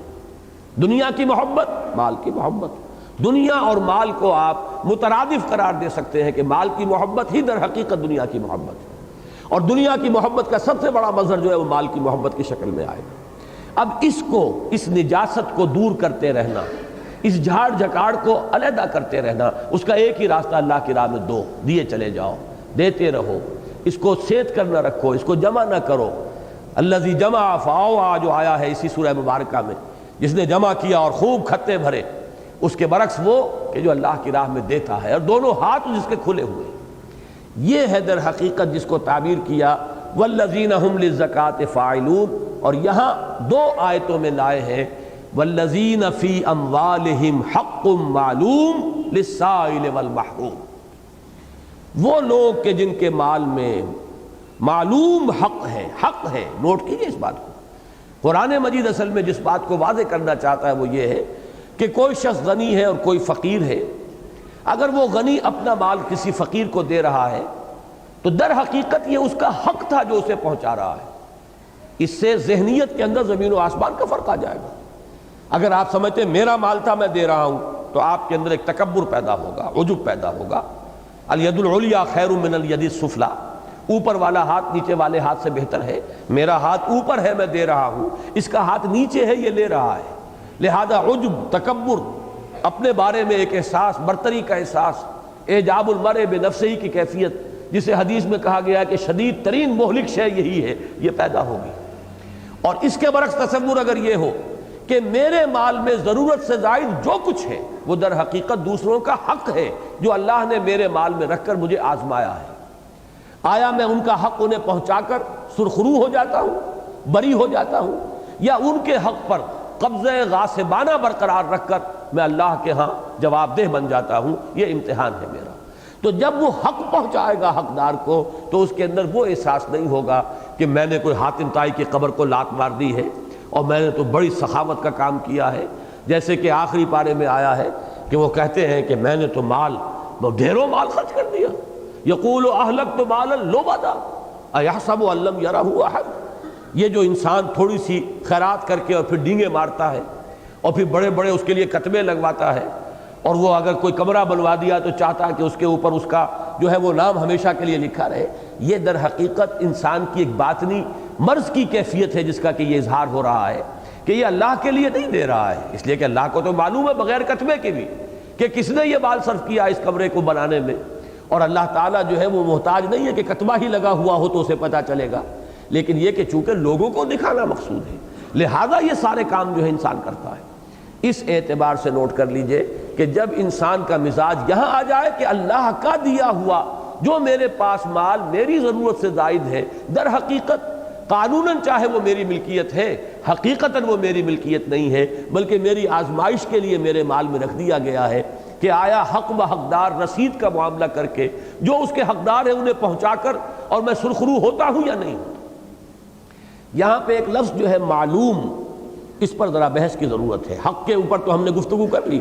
فی اموالہم حق، چنانچہ سورہ زاریات میں جو آیت آئی ہے، آیت نمبر 19 ہے سورہ زاریات کی، اس میں یہ لفظ نہیں ہے معلوم، وہ ایک آیت ہے وفی اموالہم حق للسائل والمحروم. یہ بھی پھر ایک مثال آ رہی ہے اس بات کی کہ قرآن مجید میں کوئی مضمون بھی دو جگہ سے کم نہیں ہوگا اہم مضمون، اور تھوڑا سا فرق یہاں کیا گیا ہے. حق معلوم سورہ زاریات میں وفی اموالہم حق للسائل والمحروم، ان کے مالوں میں حق ہے سائل کے لیے بھی جو مانگ رہا ہے، جو مضطر ہو گیا ہے، جو بے صبرہ ہو گیا ہے، جو اپنی احتیاج کو ظاہر کر رہا ہے، کسی کے سامنے دست سوال دراز کر رہا ہے. اور محروم وہ ہے کہ جو اگرچہ تکلیف میں ہے، محتاج ہے، مشکل میں ہے، لیکن یہ کہ وہ کسی کے سامنے ہاتھ نہیں پھیلا رہا. میں آج جب سوچ رہا تھا مجھے ایک شعر یاد آیا، بہت ہی عمدہ شعر ہے، اگرچہ براہ راست اس سے متعلق نہیں ہے، لیکن یہ کہ انسان کی غیرت کا ایک نقشہ اس میں بھی آتا ہے کہ غیرت نے نہ جن کی یہ جانا، غیرت نے نہ جن کی یہ مانا، پوچھیں کہ کدھر کو ہے منزل، اے راہ برو اے راہ زنو، ایسے بھی بھٹکنے والے ہیں. ایک تو وہ ہے کہ جو راستہ پوچھتے پھرتے ہیں کدھر جانا ہے ادھر جانا ہے. کچھ ایسے غیرت مند ہوتے ہیں کہ جو پوچھنے کو بھی سمجھتے ہیں کہ یہ ہمارے لیے ہماری غیرت کے منافی ہے، تو اگر وہ بھٹک رہے ہیں تو اپنی اس غیرت کی وجہ سے بھٹک رہے ہیں. غیرت نے نہ جن کی یہ مانا، پوچھے کہ کدھر کو ہے منزل، اے راہ زنو اے راہ برو، ایسے بھی بھٹکنے والے ہیں. بہت سے راہبر در حقیقت اس دور میں راہزن بن چکے ہیں کہ بظاہر وہ لوگوں کو راستہ دکھا رہے ہیں، حقیقت میں ڈاکہ مار رہے ہیں. جیسے کہ سورہ توبہ میں آیا ہے کہ ان کثیرا من الاحبار والرہبان لیاکلون اموال الناس بالباطل، کہ بہت سے لوگ ہیں جو علماء بھی ہیں، بڑے بڑے احبار ہیں، رہبان ہیں، بظاہر راہب ہیں، صوفی ہیں، لیکن یہ کہ وہ لوگوں کا مال ناجائز اور حرام طریقے پر ہڑپ کر رہے ہیں. نذرانوں کے لیے یہ ساری دکانداری بنائی ہوئی ہے اور فتویٰ فروشی ہو رہی ہے اور دین کے نام پر جو ہے وہ دنیا کا کاروبار چل رہا ہے. تو ان کثیر من الاحبار والرہبان، یہ حالت جو ہے علماء یہود کی اس وقت تھی، ان کثیر من الاحبار والرہبان لیاکلون اموال الناس بالباطل، یہی معاملہ جیسا کہ حدیث میں آیا کہ میری امت میں بھی وہ ساری خرابیاں پیدا ہو کر رہیں گی۔ علماء سو کا وہی کردار آج ہمارے یہاں بھی موجود ہے۔ تو بہرحال ایک وہ ہے کہ جن کی غیرت انہیں ہاتھ پھیلانے کی اجازت نہیں دیتی، ایک وہ ہے کہ جو اس درجے بے صبرے ہو گئے، بے چین ہو گئے، مضطر ہو گئے کہ انہوں نے ہاتھ بھی پھیلا دیا۔ تو یہ سائل اور محروم کی یہ دو تعبیرات ہیں۔ فی اموالہم حق للسائل والمحروم، یہ سورہ زاریات کی آیت نمبر 19 ہے۔ یہاں اضافہ کیا گیا ہے فی اموالہم حق معلوم للسائل والمحروم۔ اس معلوم سے اگرچہ بظاہر تو یہ گمان ہوتا ہے کہ اس سے مراد تو زکوٰۃ کا نظام ہے کہ معین حق ہے، معین اگر اس کا ترجمہ کیا جائے گا تو 2.5% ہے یا اتنا ہے، وہ گویا کہ معین ہو گیا، اور یہ بات میں غلط، میں یہ نہیں عرض کر رہا کہ غلط ہے، لیکن جیسا کہ میرا جو کتابچہ ہے اسلام کا معاشی نظام، میں نے اس میں وضاحت کے ساتھ عرض کیا ہے کہ قرآن کے 2 نظام ہیں اقتصادی یا معاشی، ان میں سے ایک قانونی ہے، ایک روحانی ہے۔ قانونی کے اندر جو معلوم کی شرح جو ہوگی وہ یہ ہوگی کہ جو بھی صاحب نصاب ہے اس سے جو بھی مقادیر ہیں زکوٰۃ کی اس کے مطابق لے لیا جائے، یہ حق معلوم ہے للسائل والمحروم، 2.5% لے لیا جائے۔ جانوروں کے گلنے ہیں، ان میں سے اتنے جانوروں میں سے اتنے لے لیے جائیں گے، اتنی بکریاں ہوں تو اتنی بکریاں لے لی جائیں گی، اتنے اونٹ ہوں گے تو اتنے لے لیے جائیں گے، وغیرہ وغیرہ۔ یا یہ کہ عام آپ کو معلوم ہے 2.5% کی ایک شرح ہے، جو نقدی جو بھی ہے اس کے اوپر 2.5% لے لیجئے۔ تو حق معلوم اس کی ایک شرح یقیناً یہ ہے، اس میں کوئی شک نہیں، وہ معین مقادیر کہ جو زکوٰۃ کے نظام کے تحت جو ہمارا فرض نظام ہے، جو قانونی نظام ہے، جو کہ ہمارے ارکان اسلام میں سے ایک اہم رکن ہے، اس کے اعتبار سے حق معلوم کی شرح وہی ہے۔ لیکن ایک دوسرا حق معلوم بھی ہے، اور وہ بھی سورہ بقرہ کے اندر آ چکا ہے، یسألونک ماذا ينفقون قل العفو، یہ پوچھتے ہیں نبی کتنا خرچ کریں اللہ کی راہ میں، کتنا دے ڈالیں، اس کے لیے ایک ایسی معلوم بات کہی گئی ہے جو قانونی تو نہیں ہے، انسان کے اپنی روحانی ترقی کا معاملہ ہے، لہذا اسی کے اوپر چھوڑ دی گئی ہے، جو بھی تمہاری ضرورت سے زائدہ دے ڈالو۔ یہ ہے در حقیقت وہ اونچا مقام جس تک کہ اسلام چاہتا ہے کہ لوگ آئیں۔ اکثر لوگ نہیں آئیں گے اس مقام تک، اکثر لوگ کبھی نہیں آئے دنیا میں اس مقام تک، لیکن کچھ نہ کچھ لوگ ایسے ہمیشہ رہے ہیں ہماری امت کے اندر جنہوں نے اس مقام پر زندگی بسر کی ہے۔ یہ آج کا دور ہے، اس میں بھی ہوں گے، یہ تو نہیں میں کہہ سکتا کہ دنیا بالکل خالی ہو چکی ہے، لیکن یہ کہ کم سے کم اس درجے میں وہ کمی پر آ چکا ہے معاملہ کہ اب وہ ایک کہانی معلوم ہوتی ہے اگلے زمانے کی، ورنہ جو معیار ہے محمد الرسول اللہ صلی اللہ علیہ وسلم کا وہ تو یہی ہے کہ ایک پیسہ گھر میں نہ رہے۔ میں کہا کرتا ہوں سمجھانے کے لیے، چونکانے کے لیے، کہ حضور نے تو کبھی زکوٰۃ نہیں دی۔ اب حیران ہوں گے لوگ، اتنا اہم حکم ہے شریعت کا، ارکان اسلام میں سے ایک رکن ہے، حضور نے کبھی اس پر عمل نہیں کیا۔ لیکن اس کی شرح کیا ہے؟ حضور نے کبھی اپنے پاس کچھ جمع ہونے دیا ہی نہیں کہ جس میں وہ نصاب کی جو ہے وہ ایک معیار تک اور اس تک وہ معاملہ پہنچے اور پھر زکوٰۃ واجب ہو۔ وہ تو ہر وقت دے رہے ہیں، کوئی چیز اپنے پاس رکھنے کو تیار نہیں۔ وہ واقعہ بہت مشہور ہے حضور صلی اللہ علیہ وسلم کی حیات طیبہ کا کہ ایک روز فجر کی نماز کے فوراً بعد سلام پھیرتے ہی آپ خلاف معمول صفوں کو پھلانگتے ہوئے اور آپ اپنے حجرے میں تشریف لے گئے۔ لوگ حیران ہو گئے، کیا معاملہ ہے، کوئی تکلیف آپ کو ہوئی ہے یا کوئی اور ایسی شدید ضرورت پیش آ گئی ہے؟ واپس آئے تھوڑی دیر کے بعد تو سوال کیا حضور معاملہ کیا تھا؟ فرمایا کہ مجھے نماز میں یاد آیا کہ رات کہیں سے کوئی ہدیے کے اندر کچھ نقد آیا تھا، کچھ سونے کی کوئی ڈلی تھی، کسی نے ہدیتاً بھیجی۔ اب ظاہر بات ہے کہ محمد رسول اللہ صلی اللہ علیہ وسلم وہ ہدیہ اپنے پاس رکھتے نہیں تھے، ہاں اپنی ضرورت پوری کرنے کے لیے اپنی ازواج مطہرات کے جو نان نفقہ ہے جو معین ہے اس کا معاملہ علیحدہ ہے، لیکن اس سے زائد اگر کوئی شے ہے تو کبھی محمد نے اپنے پاس نہیں رکھی صلی اللہ علیہ وسلم۔ اتفاقاً اس شب فرماتے ہیں کہ میں بھول گیا، اب نماز میں مجھے خیال آیا تو اب میں ایک لمحے کی تاخیر بھی نہیں کرنا چاہتا تھا، لہذا آپ وہ بالکل غیر معمولی انداز میں اپنے معمولات سے بالکل ہٹ کر اس طرح صفے پھلانگتے ہوئے گئے ہیں اور جا کر اس کو پہلے گویا کہ وہ نجاست تھی جس کا گھر سے نکل جانا ضروری تھا۔ یہ ہے وہ لیول جس پر کہ محمد الرسول اللہ صلی اللہ علیہ وسلم نے زندگی بسر کی۔ اگرچہ یہ کمال ہے، واقعہ یہ ہے کہ میں جب بھی اس پر غور کرتا ہوں تو عقل دنگ رہ جاتی ہے۔ حضور نے کبھی کسی ایک شخص کو بھی اس مقام پر آنے کی صراحت کے ساتھ تلقین نہیں کی ہے. یعنی یہ نہیں کہ قانون نہیں بنایا اس کو، معاذ اللہ، اس کا تو کوئی امکان ہی نہیں. قانون تو وہی رہے گا. تمہارا مال ہے، اگر اس حد تک جمع ہو گیا تمہارے پاس کہ نصاب کی حد آ گئی ہے تو اب اتنا تمہیں دینا پڑے گا. یہ حق المعلوم زکوٰۃ کے اعتبار سے جو قانون نظام ہے نافذ آپ نے وہی کیا ہے. ایسے وقت بھی آئے ہیں حضور پر کہ کئی وقت کا فاقہ آپ پر گزرا ہے، آپ کے گھر والوں پر گزرا ہے. اور یہ نہیں تھا کہ مدینے کے سب لوگ ہی فاقے میں تھے اس وقت. چنانچہ ایک مشہور واقعہ آپ کا ہے کہ آپ ایک مرتبہ فاقے سے خود بھی بہت نقاہت محسوس کر رہے تھے. حضرت ابو بکر آئے، آپ نے دیکھا ان کے چہرے پر بھی وہی کیفیت، وہ بھی آ کے بیٹھ گئے. معلوم ہوا کہ وہی کیفیت ان کی. پھر حضرت عمر آ گئے، ابو بکر عمر دونوں کی کیفیت یہی ہے. حضور شاید اپنے لیے یہ کام نہ کرتے لیکن اپنے ان دو ساتھیوں کے لیے آپ ان کو لے کر ایک انصاری کے باغ میں پہنچ گئے. اب انصاری صحابی کے لیے گویا کہ عید ہو گئی کہ محمد الرسول اللہ تشریف لائے. فوراً وہ لپ کے اپنے باغ میں سے کھجوریں، کچھ انگور ایک پلیٹ میں رکھ کر، جسے آپ کہتے ہیں نزل، جس کو کہا قرآن مجید میں کہا جاتا ہے کہ فوری طور پر تو یہ، اور پھر انہوں نے پکڑی ایک چھری اور دوڑے کہ کسی جانور کو ذبح کریں، گوشت کا اہتمام کریں، اور یہی وہاں پہ اصل غذا تھی. تو حضور نے فرمایا دیکھنا کسی دودھ دینے والے جانور کو ذبح نہ کرنا. بہرحال وہ گئے، انہوں نے گوشت ذبح کیا. پھر یہ کہ کچھ تیار کر کے، اور وہاں پر وہ اس طرح نہیں پکتا تھا جیسے ہمارے ہاں قورمے پکتے ہیں. وہ تو وہ گوشت انگاروں کے اوپر ذرا سیکا اور لے آئے، جو سادہ ترین پرانے زمانے کا نظام تھا. تو حضور نے اس تناول فرمایا، دونوں صحابہ نے، ابو بکر نے، حضرت عمر نے. اس کے بعد دو باتیں اس واقعے میں واقعتاً ایسی ہیں کہ جو آدمی کو پر کپ کپی طاری کرنے والی ہیں. پہلے تو آپ نے تھوڑا سا روٹی کا ٹکڑا لے کر اس پر کچھ گوشت رکھا، بوٹیاں رکھیں، فرمایا جاؤ یہ عائشہ کو پہنچا دو. عائشہ کو بھی کئی وقت کا فاقہ ہے، جا کے وہاں پہنچا دو. نمبر دو، اب آپ فرماتے ہیں حضرت ابو بکر حضرت عمر سے کہ یہ ہیں وہ نعمتیں جن کے بارے میں اللہ تعالیٰ کے ہاں سوال ہوگا. اس فاقے کی حالت میں کئی وقت کے بعد اگر یہ تمہیں چند ٹکڑے مل گئے کھانے کے لیے، جان لو اس کا بھی حساب دینا ہوگا اللہ کے. یہ ہے وہ نعمتیں کہ جس کا تم سے اللہ تعالیٰ کے ہاں حساب لیا جائے گا.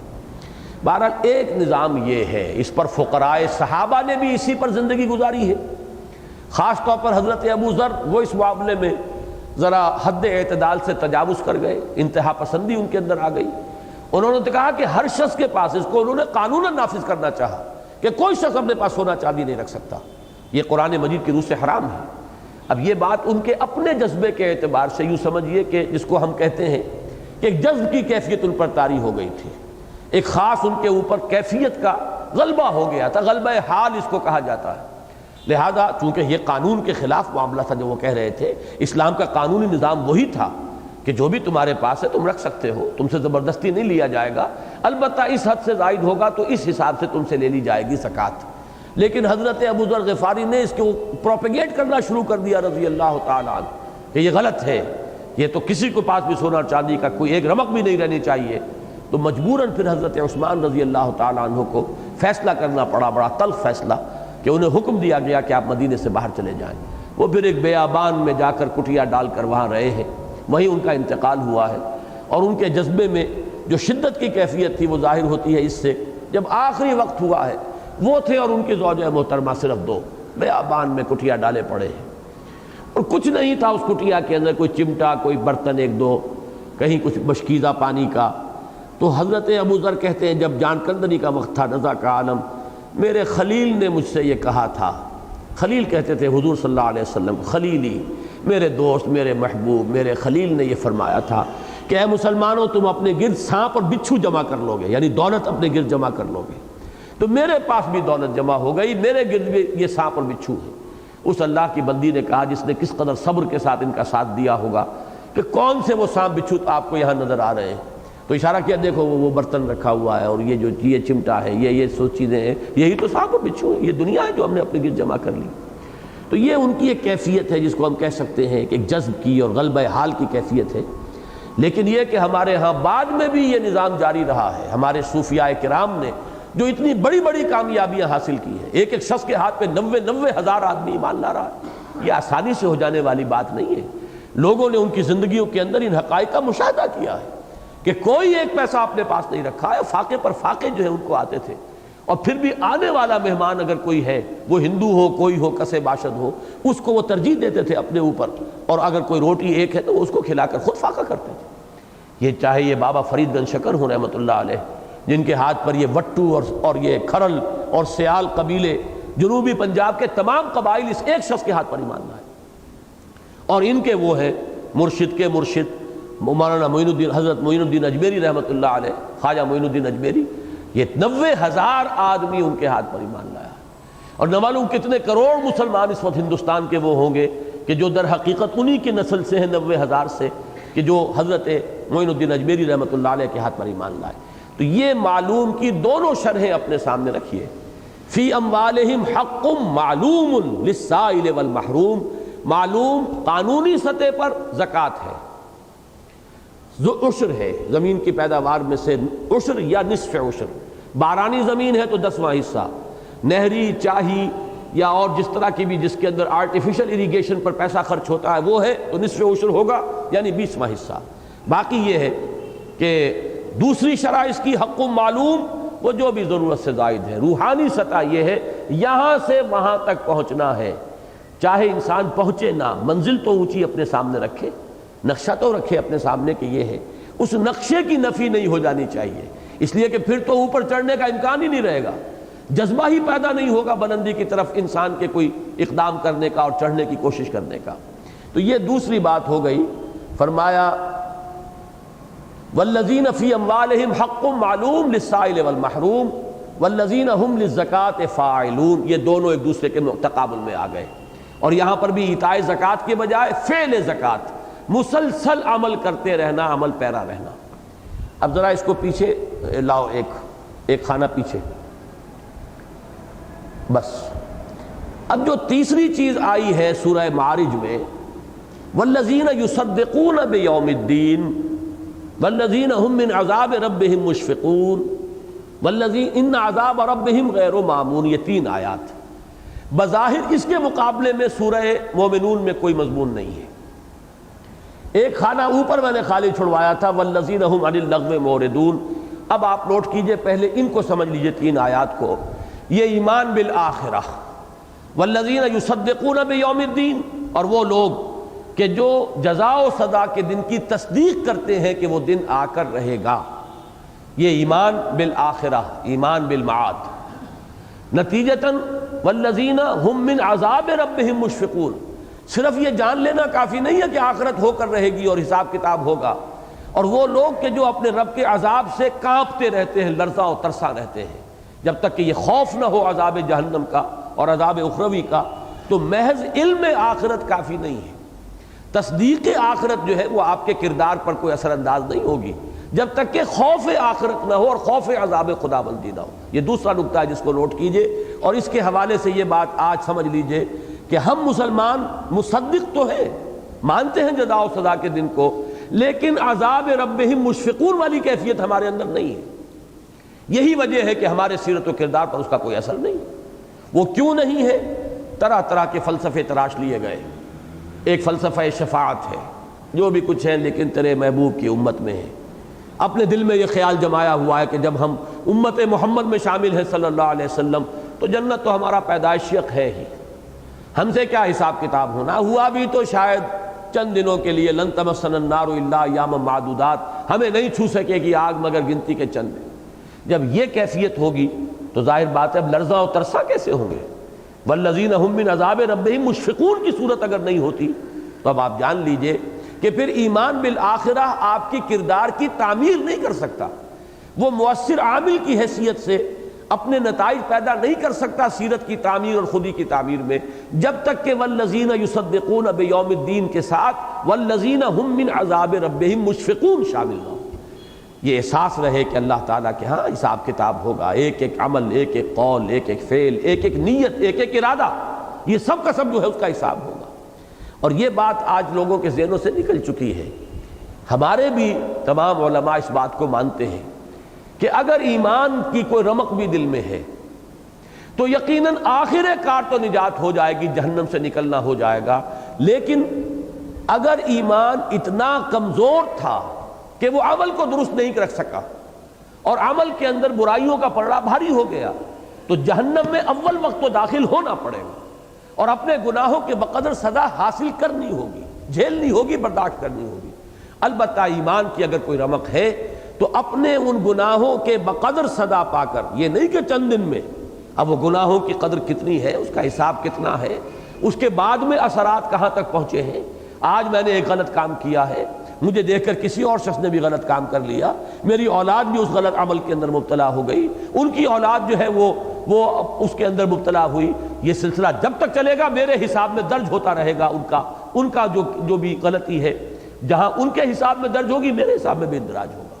لہذا ہم یہ سمجھ کر مطمئن ہو جائیں کہ بس ہماری زندگی تھوڑی سی ہے، اس میں جو عمل بھی ہم سے ہو گئے ہوں، کتنے بھی ہو جائیں، بہرحال اگر اس کی سزا مل جائے گی تو جنت سے جلدی جہنم سے چھٹکارا مل جائے گا، جنت میں داخلہ ہو جائے گا۔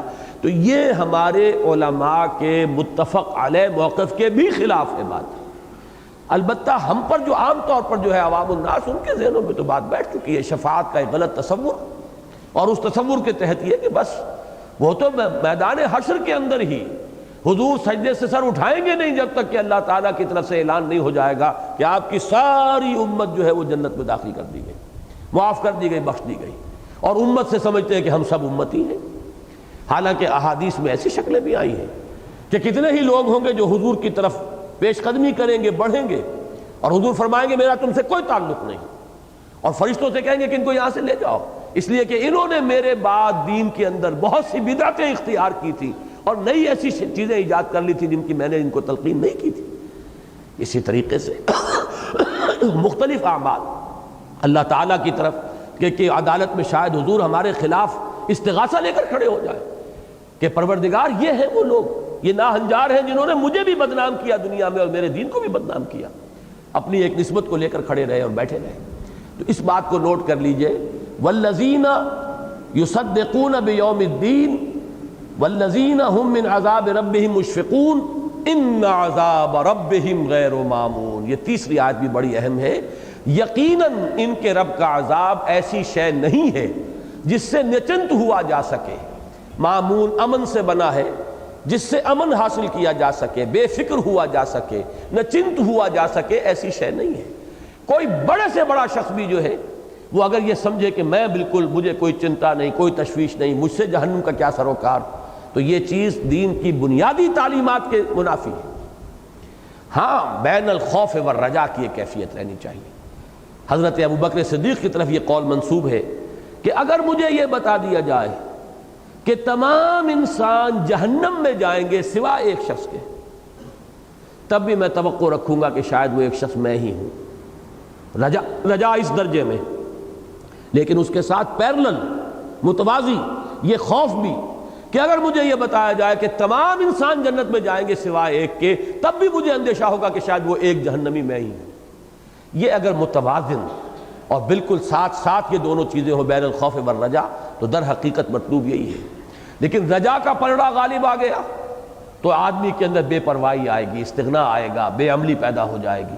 خوف کا پلڑا بہت غالب ہو گیا تو اس سے بھی انسان کے اندر پھر ایک مایوسی کی کیفیت پیدا ہو جاتی ہے، اور مایوسی پھر انسان میں وہ جو ایک جذبہ ہوتا ہے، قوت کار کہ جس سے آپ انسان اپنی اصلاح کر سکے، پھر وہ باقی نہیں رہتی۔ تو بین الخوف والرجا، البتہ یہاں اس پہلو کو واضح کیا گیا ہے کہ اللہ کا عذاب، ان کے رب کا عذاب ایسی شے نہیں ہے جس سے کوئی شخص بھی نچنت ہو سکے مستقل طور پر کہ مجھے کیا خوف اور مجھے کیا اندیشہ۔ اسی کی مثال سورہ نور میں بھی ہے، جس میں کہ بڑے اونچے مقامات کا تذکرہ ہے اللہ کے ان نیک بندوں کا۔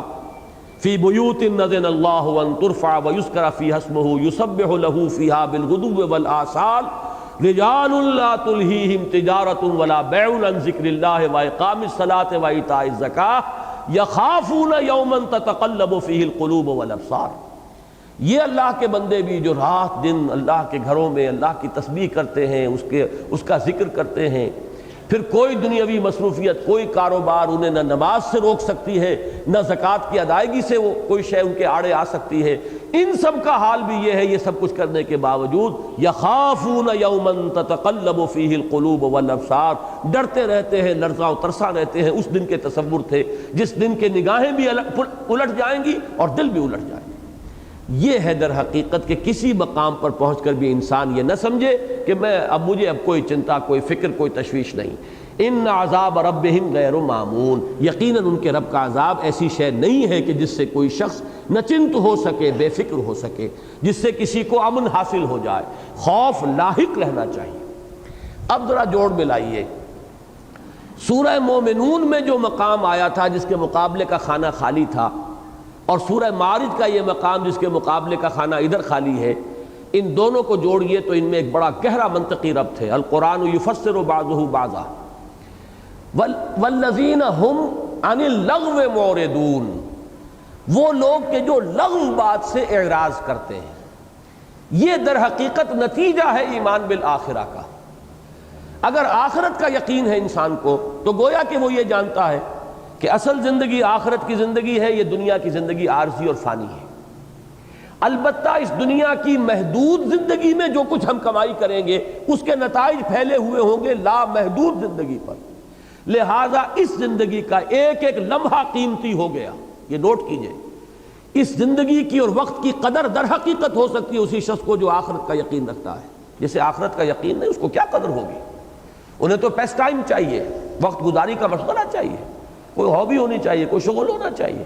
وقت گویا کہ ان پر بوجھ بنا ہوا ہے، وقت گزاری کے مشغلے تلاش کرنے پڑتے ہیں، وقت گزاری کے لیے انہیں طرح طرح کے طریقے ایجاد کرنے پڑتے ہیں۔ لیکن جسے معلوم ہے کہ اصل زندگی آخرت کی زندگی ہے، اس کے لیے تو ایک ایک لمحہ یوں سمجھیے کہ پوٹینشلی ہماری اس زندگی کا ایک ایک لمحہ جو ہے وہ ابدی ہے، اس لیے کہ اس لمحے کا نتیجہ جو نکلنے والا ہے وہ اس زندگی میں نکلے گا جو ابدی ہے۔ تو نتیجے کے اعتبار سے ہماری یہ دنیاوی زندگی ابدی ہے، لہذا اس کا ایک ایک لمحہ قیمتی ہے۔ اس میں کون سا وقت ہوگا جو لغو کے حوالے کیا جا سکے، جو لغو میں بسر کیا جا سکے؟ یہ اعراض عن اللغو، جس کو حضور نے فرمایا ہے کہ من حسن الاسلام المرء ترکہ ما لا یعنیہ، ایک انسان کے اسلام کی خوبی یہ بھی ہے کہ ہر اس چیز کو چھوڑ دے جو لا یعنی ہے، جس کا کوئی فائدہ نہیں۔ ہمارا جو وقت بھی یہاں ہے یا تو ہماری ضروریات میں صرف ہونا چاہیے، مثلاً استراحت، نیند، آرام، یہ ہماری اس زندگی کی ایک ضرورت ہے، انسان اس کو اس میں لگا رہا ہے، یہ اپنے نفس کا، اپنے جسم کا حق ہے جو دے رہا ہے۔ پھر اپنے جسم کے تقاضے ہیں، پیٹ کھانے کو مانگتا ہے، اولاد کی پرورش ہے، معاش کی جد و جہد میں جو وقت لگ رہا ہے وہ بھی یقیناً ایک ضرورت کا وقت ہے، اس کے اندر صرف ہو رہا ہے۔ اس کے علاوہ جو وقت بچتا ہے اب اس کو صرف ہونا چاہیے، جیسے کہ حدیث میں آتا ہے کہ ایک مرتبہ انسان کہتا ہے سبحان اللہ، تو جنت میں اس کے لیے گویا کہ ایک بیج بن کر ایک درخت کی شکل اختیار کرے گا اور پروان چڑھائے گا اللہ تعالیٰ ان درختوں کو۔ اور جب یہ لوگ جنتی داخل ہوں گے جنت میں تو حیران ہو جائیں گے، ہمارے اعمال اتنے تو نہیں تھے۔ تو اللہ فرمائے گا میں تمہارے اعمال کی پرورش کرتا رہا ہوں، پروان چڑھاتا رہا ہوں، یہ جو ہے اعمال تمہارے یہاں پر پروان چڑھتے رہے۔ ایک ایک مرتبہ کا کہنا سبحان اللہ اور الحمدللہ اور اللہ اکبر، یہ در حقیقت جنت میں اپنے لیے ایک درخت لگوانے کے مترادف ہے۔ لہذا وقت کہاں رہ جائے گا بیکار ضائع کرنے کو، کسی ایسے کام میں تاش کھیلا جا رہا ہے۔ لغو جو ہے حرام کام کو نہیں کہتے، جن لوگوں کے یہ اوصاف بیان ہو رہے ہیں وہ کسی حرام کام میں، کسی معصیت میں ان کا جو ہے ملوث ہونا، اس کو وہ تو گویا کہ ایک خارج از بحث شے ہے۔ اصل شے کیا؟ لغو شے، حرام تو نہیں ہے لیکن یہ کہ بیکار ہے، نہ اس سے دنیا کی کوئی ضرورت پوری ہو رہی ہے، نہ آخرت کا کوئی نفع حاصل ہو رہا ہے۔ کام وقت جو ہے اس کو صرف ہونا چاہیے یا دنیا کی کسی ضرورت کے پورے ہونے میں، اور یا پھر آخرت کے لیے کوئی انسان اپنے اجر و ثواب کے لیے کوئی کام کر رہا ہو۔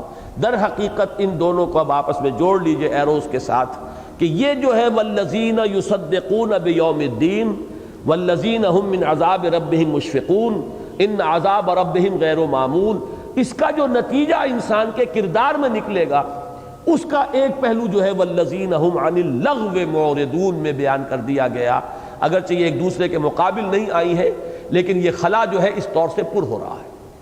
اب اس کے بعد 3 آیات وہ ہیں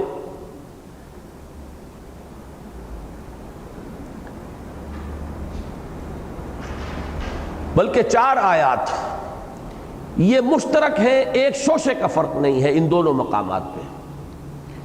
ان میں اہم ترین مضمون ہے ضبط نفس شہوت کے اعتبار سے، جنسی شہوت کے اعتبار سے۔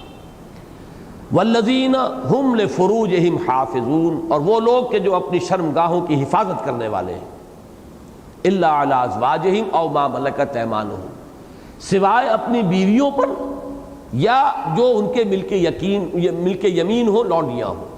یہاں وہ لغوی بحث، تاریخی بحث، فقہی بحث میں نہیں جاؤں گا۔ شریعت کے اندر یہ دو ہی راستے ہیں کہ جو جائز قرار دیے گئے ہیں قضائے شہوت کے لیے، جنسی جذبے کی تسکین کے لیے، یا منکوحہ بیوی، اور یا شریعت کے مطابق جو حقیقتاً صحیح ملک یمین ہو، لونڈی ہو۔ یہ نظام عرب میں پہلے بھی رائج تھا، حضور کے زمانے میں بھی رائج رہا، اور قرآن مجید میں بھی کوئی آیت ایسی نہیں ہے کہ جس کے ذریعے سے اس کو ختم کر دیا گیا ہو اور اس کی حرمت کا اعلان کیا گیا ہو۔ اگرچہ ایسے قدم اٹھائے گئے ہیں کہ جس سے اس کا سکوپ ہوتے ہوتے نل ہو گیا۔ اس وقت کوئی سکوپ نہیں ہے ملک یمین کا۔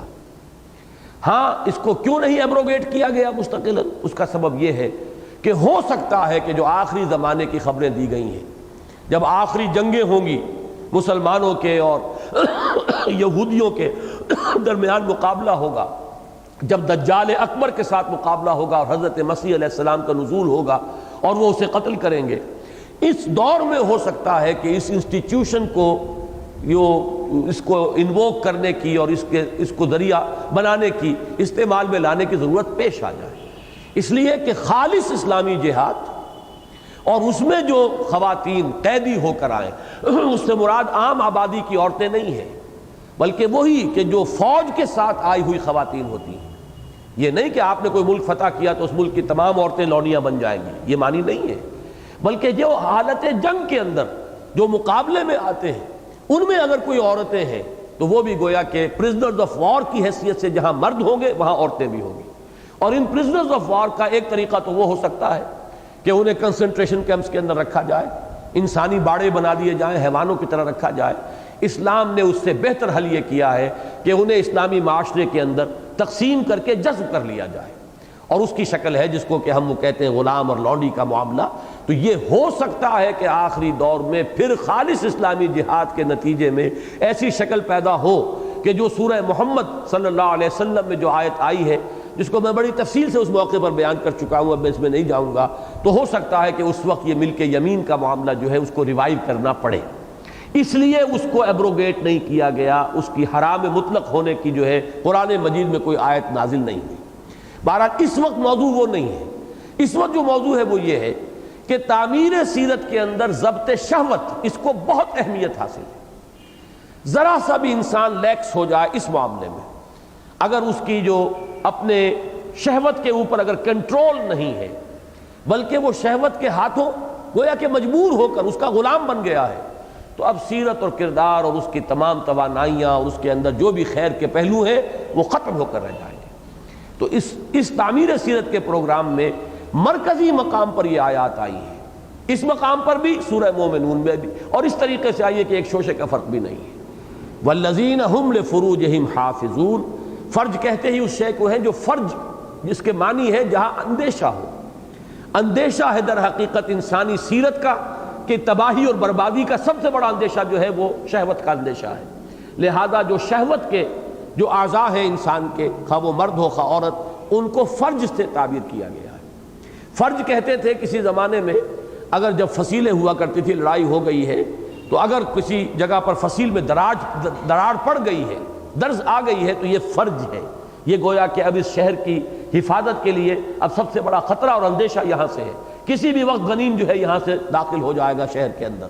اسی طریقے سے انسانی سیرت و کردار کے شہر کے لیے جو فصیل ہے، اس فصیل کے اندر ایک بہت بڑی دراڑ جو ہے وہ اس شہوت کے جذبے کے بے قابو ہو جانے سے وجود میں آ جاتی ہے۔ فرمایا والذین هم لفروجہم حافظون الا علی ازواجہم او ما ملکت ایمانہم فانہم غیر ملومین۔ یہاں پہ توازن قائم کیا گیا ہے کہ رہبانیت والا تصور اسلام کا نہیں ہے کہ اس کو بالکل ایول سمجھا جائے۔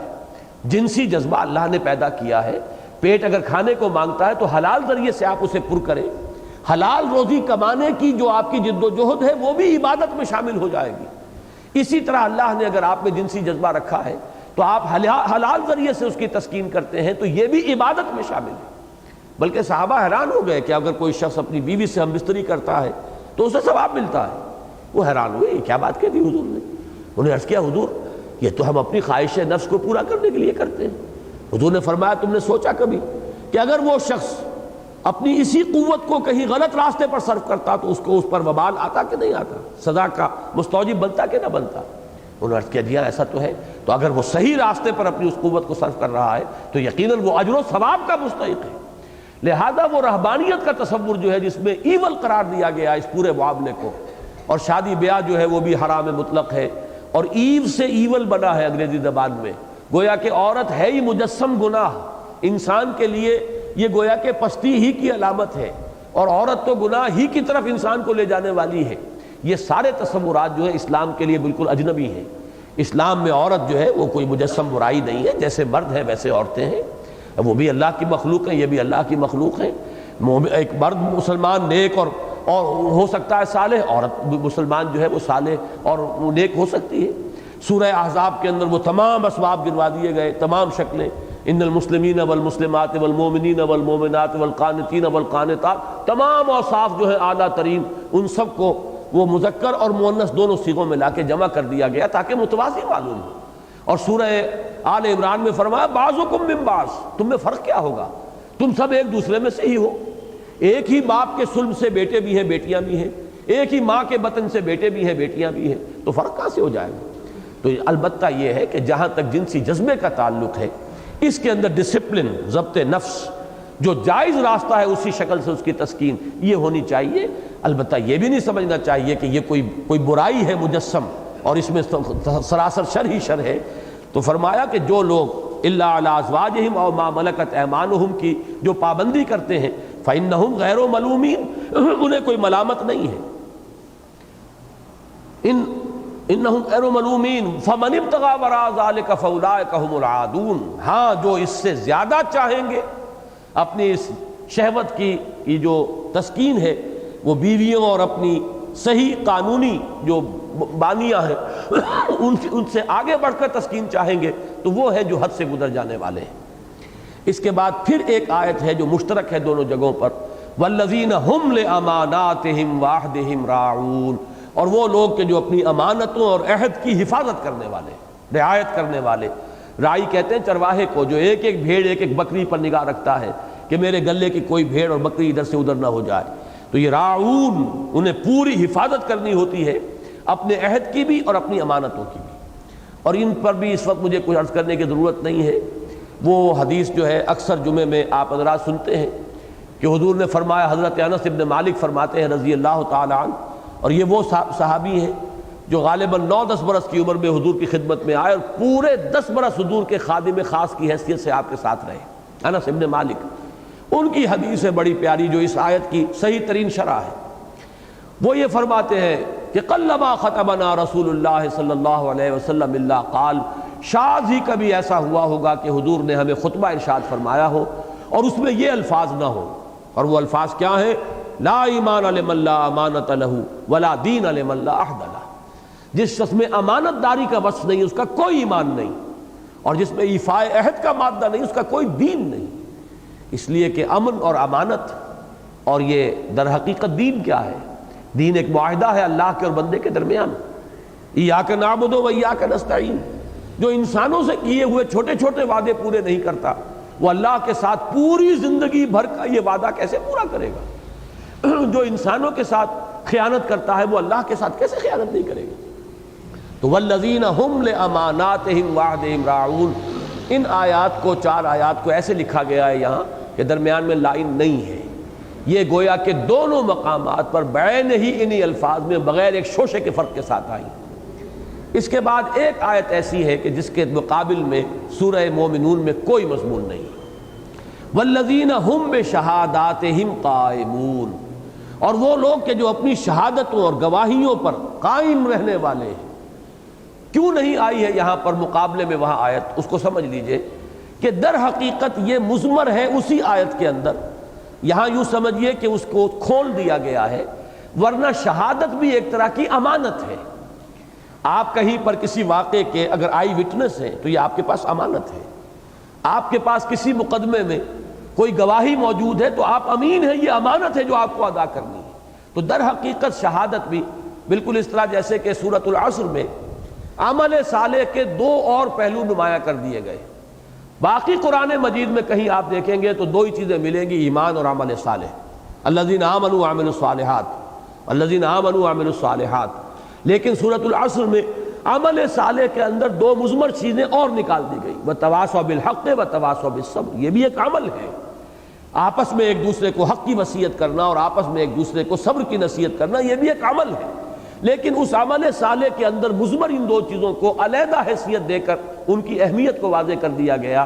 اسی طرح شہادت بھی امانت ہے، لہذا والذین ہم لاماناتہم وعہدہم راعون میں موجود ہے، لیکن یہاں پر اس کی اہمیت کے اعتبار سے اس کے اندر جو مضمر ایک شے تھی اسے نکال کر باہر علیحدہ رکھ دیا گیا ہے، اور وہ لوگ کہ جو اپنی گواہیوں پر قائم رہنے والے ہیں۔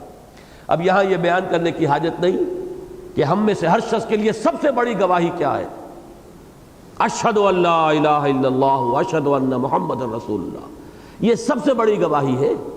اور در حقیقت ہمارا پورا عمل اگر اس گواہی کی تعبیر نہیں کر رہا ہے، اس کی نمائندگی نہیں کر رہا ہے، تو گویا کہ ہم اپنی شہادت کے خلاف عمل کر رہے ہیں، ہم اپنی شہادت پر قائم نہیں ہیں۔